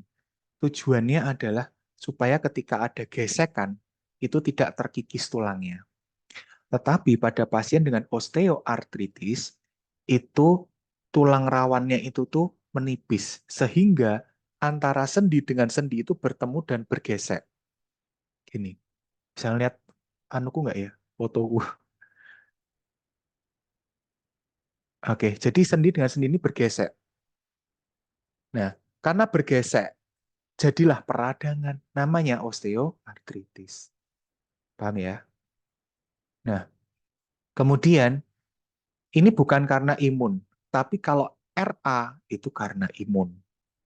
Nih, faktor risikonya obes. Jadi kalau orang dengan peningkatan berat badan berlebih itu pasti, bukan pasti ya, berpeluang kena OA karena sendinya itu menahan tubuh.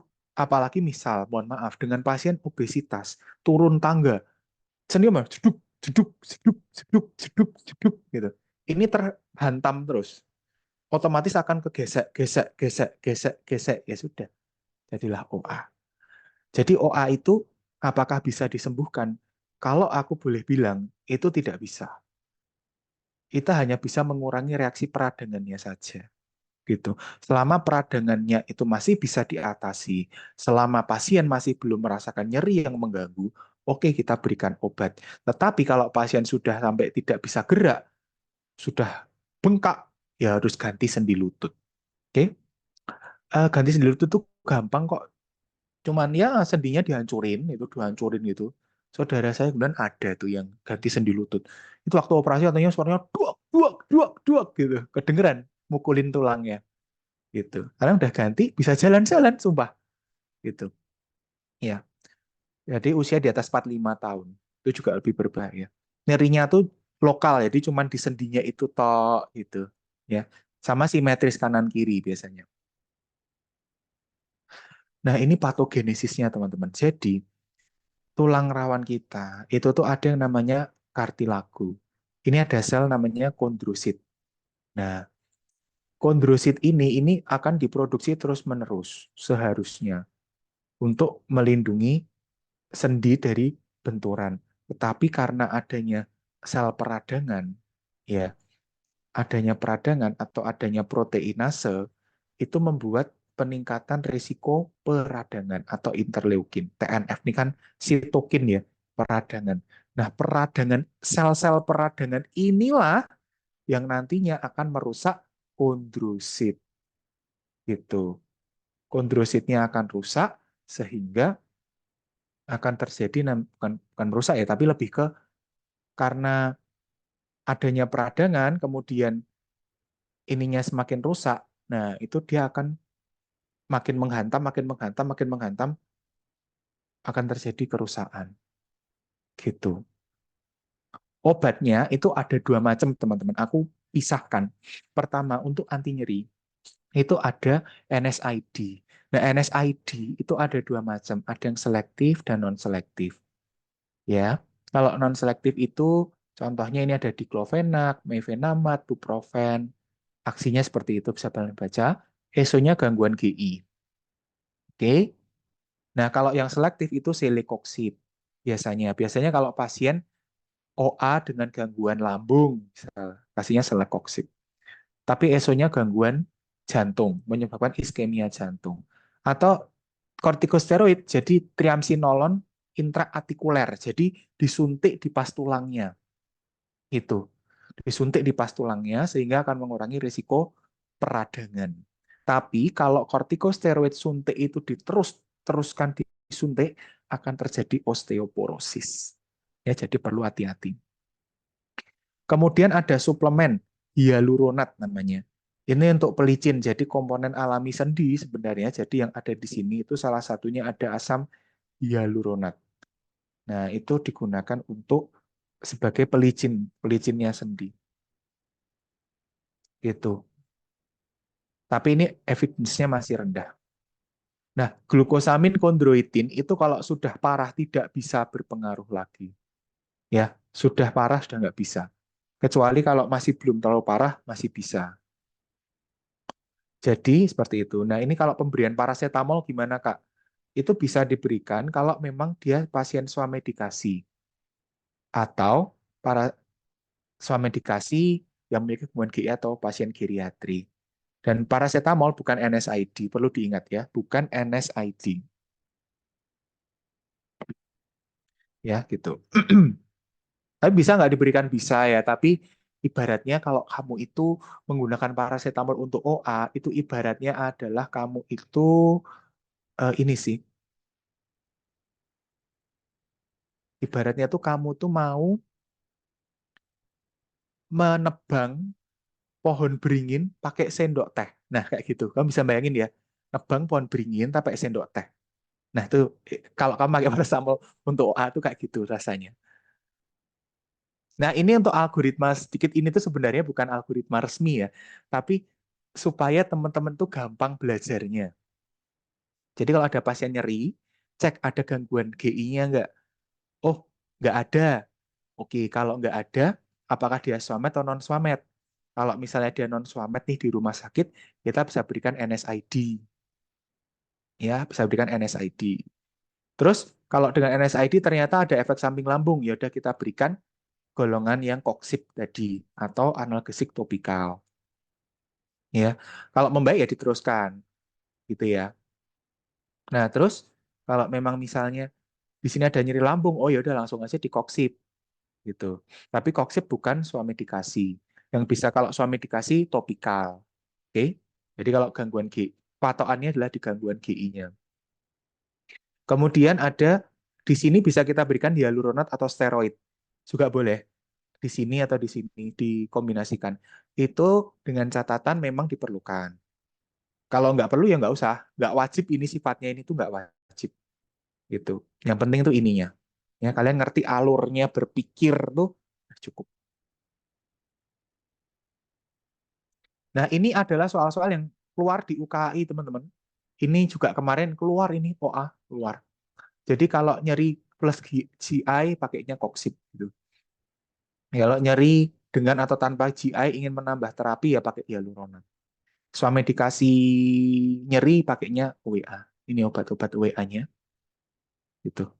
Ya ini yang sering keluar di UKI untuk tambahan saja. Mumpung aku masih ingat soalnya gitu ya. Jadi tak kasih di sini. Nah ini ada soal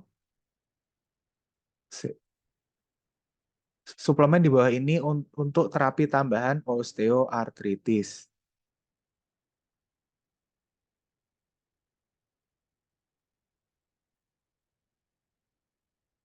Asam hyaluronat. Obat topikal capsaicin. Tadi udah ya. Osteoartritis yang aman bagi pasien dengan gangguan lambung, celecoxib. No, gampang ya. Oh, udah ini tok ya soalnya ya. Oh ya, soalnya cuma itu tok. Kita ke RA sekarang.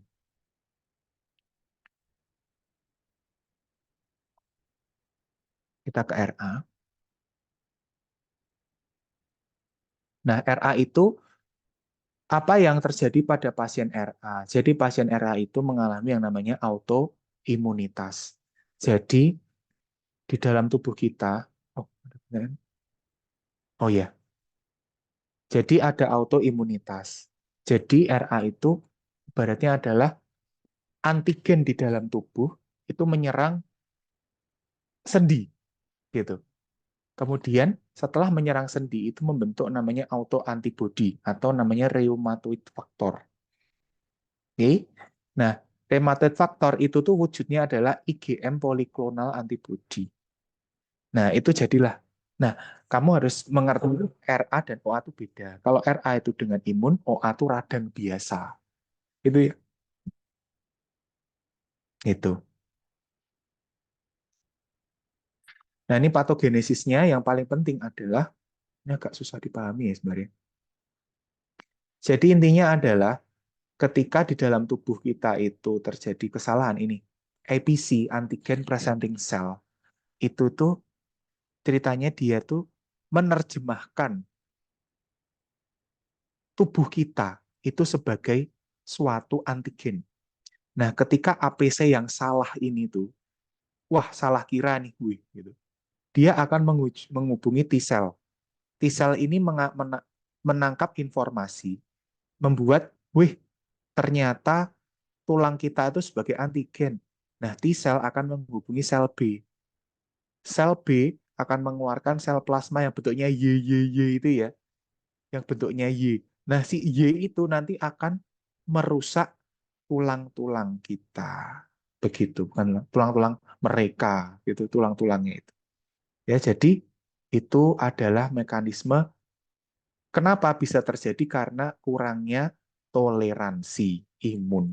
Besok ya di imunologi di pertemuan ke-10 atau 11 nanti akan belajar toleransi imun kalau nggak salah.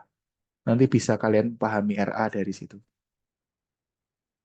Nah, intinya adalah pada RA itu terjadi peningkatan TNF alfa sama interleukin 1 beta.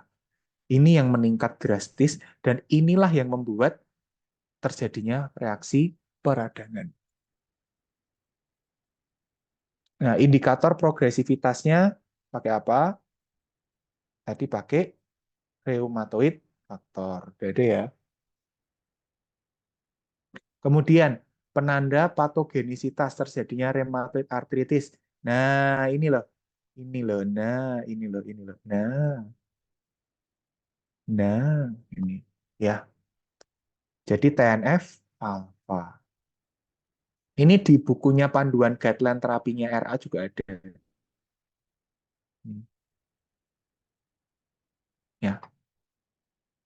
Jadi sel TNF alfa dengan interleukin 1 beta.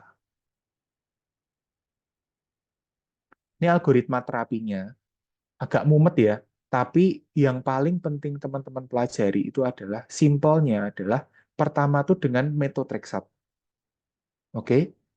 Dengan methotrexate nggak bisa ditambah hidroksikloroquine, nggak bisa tambah sulfasalasin, nggak bisa lagi ganti agen biologik yang map itu. Dan steroid harus ada di setiap lini. Jadi pengobatan pertamanya itu pakai methotrexate. Ya, ini tidak ada kontraindikasi, mulai methotrexate ditambah dengan glukokortikoid atau OINS. Nah, kalau ada perbaikan dalam 3 bulan, lanjutkan. Kalau tidak, digunakan DMARDS yang lain. Misalnya, bisa menggunakan leflunomide atau sulfasalasin. Gitu. Bisa dikombinasi juga atau ditambahkan. Bisa dua-duanya. Kalau memang ternyata ada kontraindikasi, boleh diganti. Kalau tidak ada, bisa dikombinasikan. Atau dengan agen biologi, dengan map gitu ya. Tuh, yang penting kamu pelajari yang ini aja. Lini pertama makanya methotrexate. Udah pokoknya methotrexate. Ya. Nah, ini pengobatan kita dalam untuk RA. Yang pertama, methotrexate. Itu aksinya dia akan dihidrofolat reduktase. Dia menghambat pembentukan folat. Ya. Nah, tetapi efek sampingnya adalah anemia makrositik. Kenapa? Jadi anemia makrositik itu adalah anemia karena kekurangan asam folat. Biasanya sel darah kita itu kan tersusun atas hemoglobin, ya kan, Fe, besi, kemudian ada asam folat, ada B12. Nah, kalau kekurangan asam folat namanya anemia makrositik. Kalau anemia mikrositik itu kekurangan sel Fe gitu ya.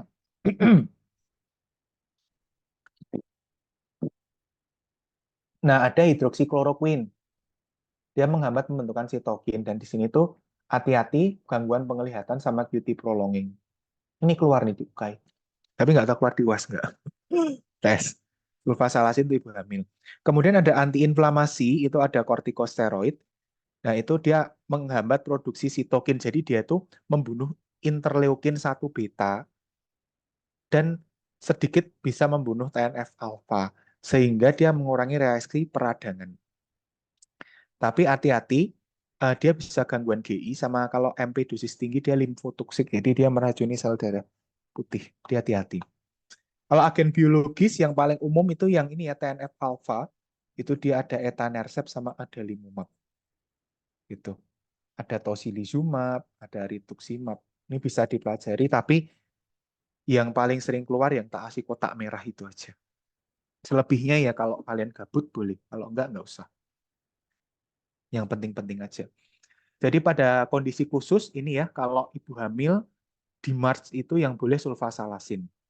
Kalau biologik, etanercept. MTE kontraindikasi. Ya, kalau ibu menyusui bolehlah pakai AJK atau sulfasalasin. Oke, gitu. Yo, mekanisme aksinya.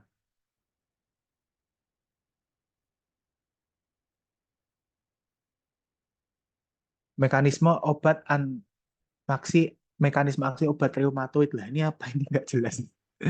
Ya ini aku nggak paham maksudnya apa ya, tapi kemungkinan dia adalah menghambat polimerasi sel T. Gitu. Jadi T limfositnya dibunuh. Kemudian obat yang digunakan untuk terapi reumatoid artritis. Nah ini bisa semua ya. Ini soalnya agak ini ya, agak nggak benar. Tapi ya wis lah namanya soal. Ini mungkin yang dimaksud sama si pembuat soal adalah DMARDS. DMRDS. Nah itu DMARDS salah satu DMARDS itu kan ini ya. Nggak ada pilihannya. Tacrolimus nggak ada juga. Cisman. Oh, alah.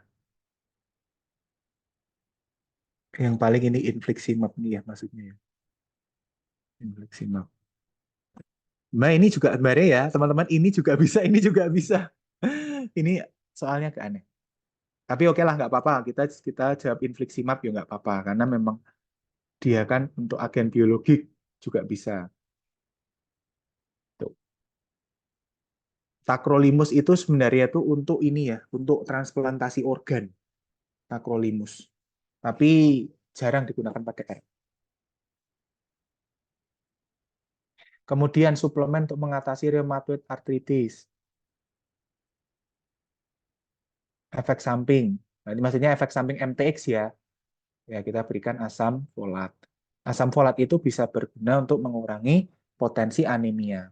Loh, Kak, anemia itu asam folat itu kan katanya MTX menghambat pembentukan folat. Lah, kok diberi asam folat? Iya, memang. Memang. Karena potensi efek samping obat akibat kekurangan asam folat itu lebih besar ceritanya dibanding kita tuh mengurangi dosisnya MTX, karena MTX itu kan meskipun dia menghambat folat, pembentukan folat, tetapi kalau folat di tubuh itu dihambat semua, anemia. Nah, anemianya itu akan lebih berat, teman-teman, resikonya. Seperti itu. Udah selesai. OARA, ada yang mau ditanyakan nggak? Kalau sudah lebih paham, ketik angka berapa ya? Satu. Kalau masih bingung, ketik angka 0. Boleh PC, yuk. Yuk, ini tinggal 21 menit lagi, yuk. Oh, ada satu pertanyaan. Oke. Sambil ku jawab ya. Kak izin bertanya, baik OA dan RA kan sebenarnya dua-duanya ada produksi TNF alfa. Ya. Nah, kalau didiagnosis yang paling Nah, kalau didiagnosis yang paling membedakan apa ya? RF atau anti CCP aja? Iya, betul. Dari gejalanya pun juga berbeda RAOA itu. Jadi untuk penegaannya memang pakai RF. Itu sudah cukup pakai RF. Kemudian gejalanya pun beda. Kalau gejalanya RA itu sakitnya itu terlokalisasi di situ tok, dan itu cenderung nanti bisa hilang pada waktu-waktu tertentu. Misalnya pada saat istirahat sakitnya hilang. Tapi kalau rheumatoid arthritis itu nyerinya tuh terus-terusan walaupun saat tidur ataupun saat gerak atau wah semakin sakit. Kebetulan saudaraku ini belum lama terdiagnosis rheumatoid arthritis. Dia mengeluhkan tangannya itu nggak bisa gerak tuh sakit banget. Katanya sampai kalau gerak tuh kayak kesetrum. Malam nggak bisa tidur, sampai tangannya harus direndam air es kalau malam mau tidur itu. Bahkan tidur sambil tangannya direndam es. Nyerinya seperti itu. Nah, itu adalah RA. Ya. Kalau OA, nggak. OA paling cuman kalau tidur, nggak banyak gerak, akan hilang sakitnya. Gitu. Oke, bahkan ada yang satu-satu. Udah menjawab ya? Oke, jika tidak, aku akan lanjut ke materi terakhir, ke menstruasi. Oke, gangguan menstruasi kita nanti akan lebih fokus ke PMDD ya. Sebenarnya ada banyak penyakit terkait menstruasi. Kalau teman-teman nanti ada gabut, silahkan pelajari tentang penggunaan kontrasepsi ya. Itu akan lebih banyak keluar di UKAI dibanding ini sebenarnya. Oke, siklus menstruasi, teman-teman. Kita harus tahu dulu yang pertama, hormon dalam eh, hormon dalam tubuh wanita itu ada estrogen. Estrogen itu tugasnya untuk pematangan ovum, ya. Kemudian progesteron itu untuk menjaga keutuhan endometrium, teman-teman. FH dan FSH itu mengeluarkan ovum. Jadi, ketika pada masa ovulasi, ini ada masa fase folikuler. Masa fase folikuler itu adalah masa di mana eh, hormon itu rendah. Nah, ketika pada masa luteal atau fase ovulasi, saat ovulasi itu semua hormon akan melonjak. FSH, LH, estrogen akan melonjak. Karena LH dan FSH itu tugasnya untuk mengeluarkan ovum. Perucut, itu harus ada FSH dan LH. Estrogen ini mempercepat pematangannya. Ketika sudah keluar, klutuk gitu ya keluar. Maka sel telur itu akan menempel pada dinding rahim. Nah, untuk agar dinding rahim kuat, perlulah progesteron. Progesteronnya akan tinggi di masa luteal phase. Ya, akan tinggi. Karena untuk menjaga keutuhan dinding rahim.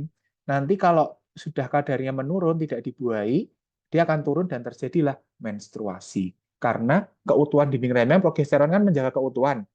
Progesteronnya habis ya, otomatis kan dinding rahimnya lemah. Jadilah menstruasi. Nah, masa PMS itu di luteal phase. Jadi di fase luteal. Gitu. Karena kan sebelum menstruasi itu kan di sini. Nah, jadi kalau misalnya pasangan kalian mungkin sedang PMS ya dimaklumi saja. Ini hormonal, tidak bisa di apa-apain ya. Harap dimengerti. Makanya teman-teman dicatat, dicatat, diingat-ingat pada pasien atau orang yang akan naik haji, itu kan dia meminum KB untuk mencegah menstruasi ketika sedang ibadah, ya kan? Nah, kontrasepsinya itu namanya adalah kontrasepsi progesteron, teman-teman. Jadi supaya apa? Dinding rahimnya tetap utuh, tidak mens, gitu ya. Jadi kalau ada orang ibadah haji minum kontrasepsi, kontrasepsinya apa? Progesteron. Contohnya apa? Levonorgestrel, desogestrel, medroksiprogesteron. Nah, itu ada banyak ya. Gitu. Nah, ini contoh soal perubahan siklus hormon gonad pada fase perubahan hal ini peristiwa PMDD disebabkan perubahan siklus produksi hormon gonad pada fase luteal. Jadi PMDD itu kan terjadi, PMS itu kan ya kamu tahu ya gejalanya kayak marah-marah. Kadang misalnya kalau ketika apa misalnya ketika jadi PMDD itu kan terjadi pada saat PMS ya. Jadi kalau misalnya pada perempuan gitu ya, kok tiba-tiba marah gitu ya, tiba-tiba jadi bulldozer, tiba-tiba jadi misalnya jadi kayang berjalan kayak jalan sambil kayang. Nah, itu kan itu pada saat PMS. Nah, pada saat PMS itu terjadi perubahan hormonal. Oke. Kemudian, oke, dia tuh kan pasiennya ini merasa menstruasi, ingin bunuh diri, depresi gitu-gitu ya. Nah, kemudian didiagnosis PMDD, pengen diobatkan SSRI, kapan waktu yang tepat? Ini sebenarnya agak membingungkan, gitu ya. Jadi sebenarnya SSRI itu kan diberikan pada saat PMS, gitu. Jadi pada saat fase luteal, gitu. Tetapi ini menjadi masalah apa ya? Menjadi satu hal yang ambigu karena SSRI itu memberikan efek itu sekitar 2 minggu sampai 1 bulan tergantung respon pasien gitu ya. Jadi harusnya kan sebelum itu gitu loh. Tapi kan ini agak membingungkan. Jadi oke lah kita coba aja di fase luteal. Patofisiologi PMDD itu ada 3 macam. Yang pertama ada gabanya turun. Aku sepertinya waktu farmakologi pernah memberitahu GABA itu untuk relaksasi. Ya, ada reseptor adrenergik. Ini itu mempengaruhi mood. Kemudian opioid endogen. Opioid itu tuh untuk kaitannya dengan nyeri. Serotonin rendah gitu. Gitu ya. Jadi ada 4 macam ini. GABA, GABAnya turun, jadi nggak bisa rileks. Adrenergiknya naik, sehingga memicu respon marah. Opioidnya turun, jadi nggak bisa tahan nyeri. Serotoninnya rendah, jadi dia memicu depresi. Gejala tersebut muncul antara lain PMDD disebabkan karena opioid endogen itu turun, adrenergiknya itu naik, konsentrasi serotoninnya itu turun harusnya ya. Peningkatan gamma turun harusnya, rendahnya konsentrasi serotonin betul. Ya serotoninnya rendah. Makanya pasien merasa depresi. Faktor pemicu depresi adalah rendahnya kadar serotonin. Serotonin kan bikin seneng ya teman-teman ya. Nah ini untuk obat-obatannya. Prinsipnya adalah kalian sesuaikan dengan keluhannya. Nggak melulu apa-apa harus dikontrasepsi, enggak. Nah, ini terapinya itu ada vitamin B6, itu kan dia prekursor serotonin, dia untuk memperbaiki mood. Ada vitamin E, itu untuk mengurangi nyeri. Ini fungsi vitaminnya ya, gitu. Sama, kalau misalnya depresi, ya udah kasih aja SSRI. Dysmenorrhea atau nyeri, kasih aja anti nyeri, paracetamol, ibuprofen. Mastalgia atau nyeri payudara, ya udah kasih aja NSAID, gitu. Atau misalnya nggak ngaruh nih dengan SID, kasih kontrasepsi nggak apa-apa. Insomnia, nggak bisa tidur, kasih aja melatonin atau benzodiazepin. Retensi cairan, misalnya ada retensi cairan itu penumpukan cairan dalam tubuh. Nggak bisa nih, apa banyak cairannya, ya udah kasih diuretik. Itu aja, spironolakton yang disarankan. Udah kita jadi diatasi sesuai dengan gejalanya. Nah, terapi apakah yang Anda rekomendasikan? Pada depresi PMDD, ya kita bisa berikan sertralin atau SSRI. Alprazolam kalau dia untuk insomnia. Ini untuk insom. Kalau ini tuh ibuprofen untuk nyeri. Alah, jelek banget. Ini untuk insom.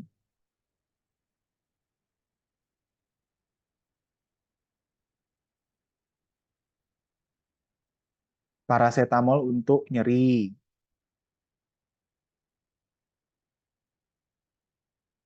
Danazol ini untuk mastalgia.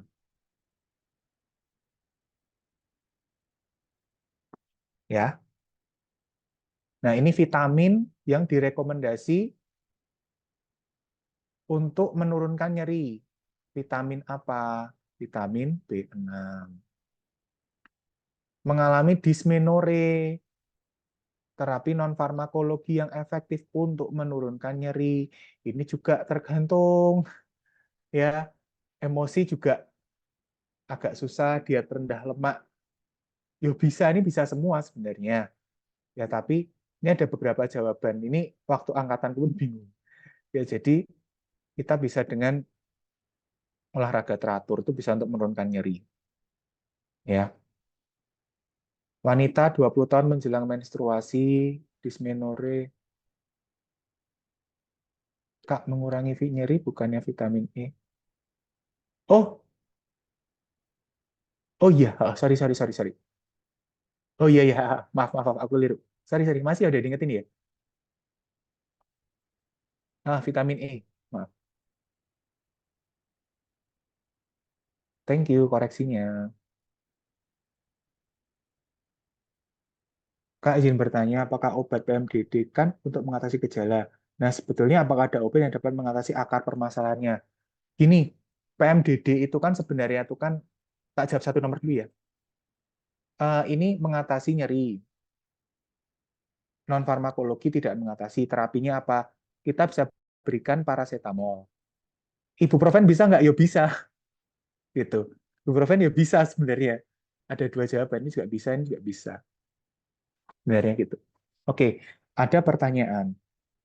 Kak izin bertanya, kebanyakan obat PMDD untuk mengatasi gejala, sebetulnya apakah ada obat yang dapat mengatasi akar permasalahannya? Oke, jawabannya adalah kalau nggak menstruasi, nggak akan muncul PMDD-nya. Jadi, gini, itu adalah regulasi normalnya tubuh. Ada PMDD, gitu. Jadi, karena apa? Adanya perubahan hormonal. Kalau misalnya hormonnya nggak ada, nggak akan tidak akan terjadi tidak ada pergolakan hormon, tidak ada PMDD. Gitu. Jadi sebenarnya kalau aku boleh ngomong, untuk obatnya itu tuh bisa dengan kontrasepsi gitu loh. Tapi kan kalau misalnya diatasi gejalanya aja bisa, kenapa harus dikontrasepsi kan gitu kan? Itu jawabannya. Jadi untuk yang benar-benar mengatasi dari akar agak sulit sebenarnya. Nah nih, wanita 20 tahun menjelang menstruasi mengalami migrain. Sudah mencoba terapi non farmakologi tidak membaik. Ya udah kasih paracetamol boleh. Mau kasih ibuprofen juga boleh, bebas. Ini riwayat PMDD, karena sudah diberikan SSRI, namun belum menunjukkan adanya perbaikan. Terus gimana gitu ya? Ya ini diganti dengan obat SSRI yang lain. Nggak mungkin ya ovarektomi, waton ya, gitu, gitu.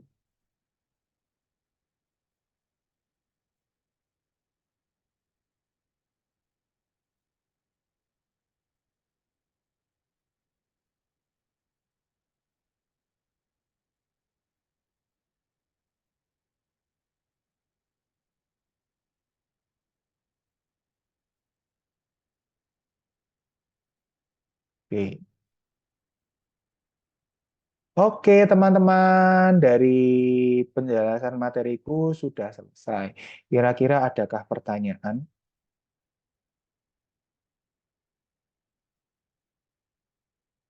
Sebelum kita tutup, apakah ada pertanyaan? Kak mau tanya lagi, hubungan retensi cairan dengan gejala PMDD itu gimana ya? Boleh dijelasin singkat, Kak? Oke.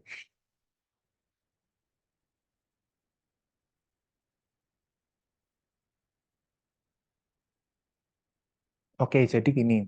Untuk gejala retensi cairan, itu sebenarnya relatif jarang terjadi pada pasien PMS atau PMDD. Jarang, aku bilang jarang. Tapi kalau misalnya itu terjadi,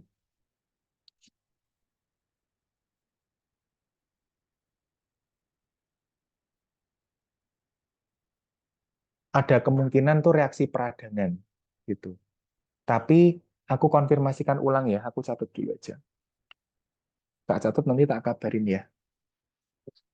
Atas nama Nana Nina. Ya, nanti aku lewat anu ya, kontaknya KMMF.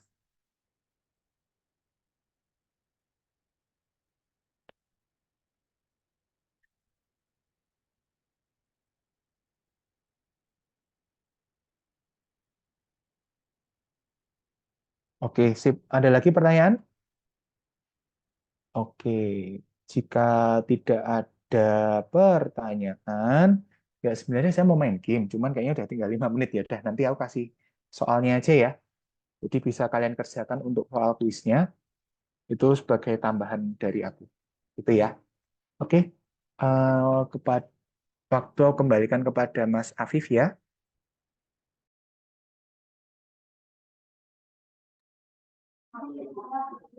Oke, terima kasih banyak kepada Kak Rian Andiko atas pemaparan materinya. Kita lanjut ke sesi yang selanjutnya, yaitu tanya jawab. Mungkin dari teman-teman masih ada yang perlu ditanyakan, bisa raise hand atau bisa ditulis di kolom komentar. Teman-teman silakan yang mau tanya, nggak apa-apa, masih ada waktu 5 menit ya. Misalnya Kak, jelasinnya mau mencibir juga boleh. Jelasinnya muter-muter. Kak, nggak ada kuis ya? Mau kuis, tapi nanti molor ya, jam 3 piye.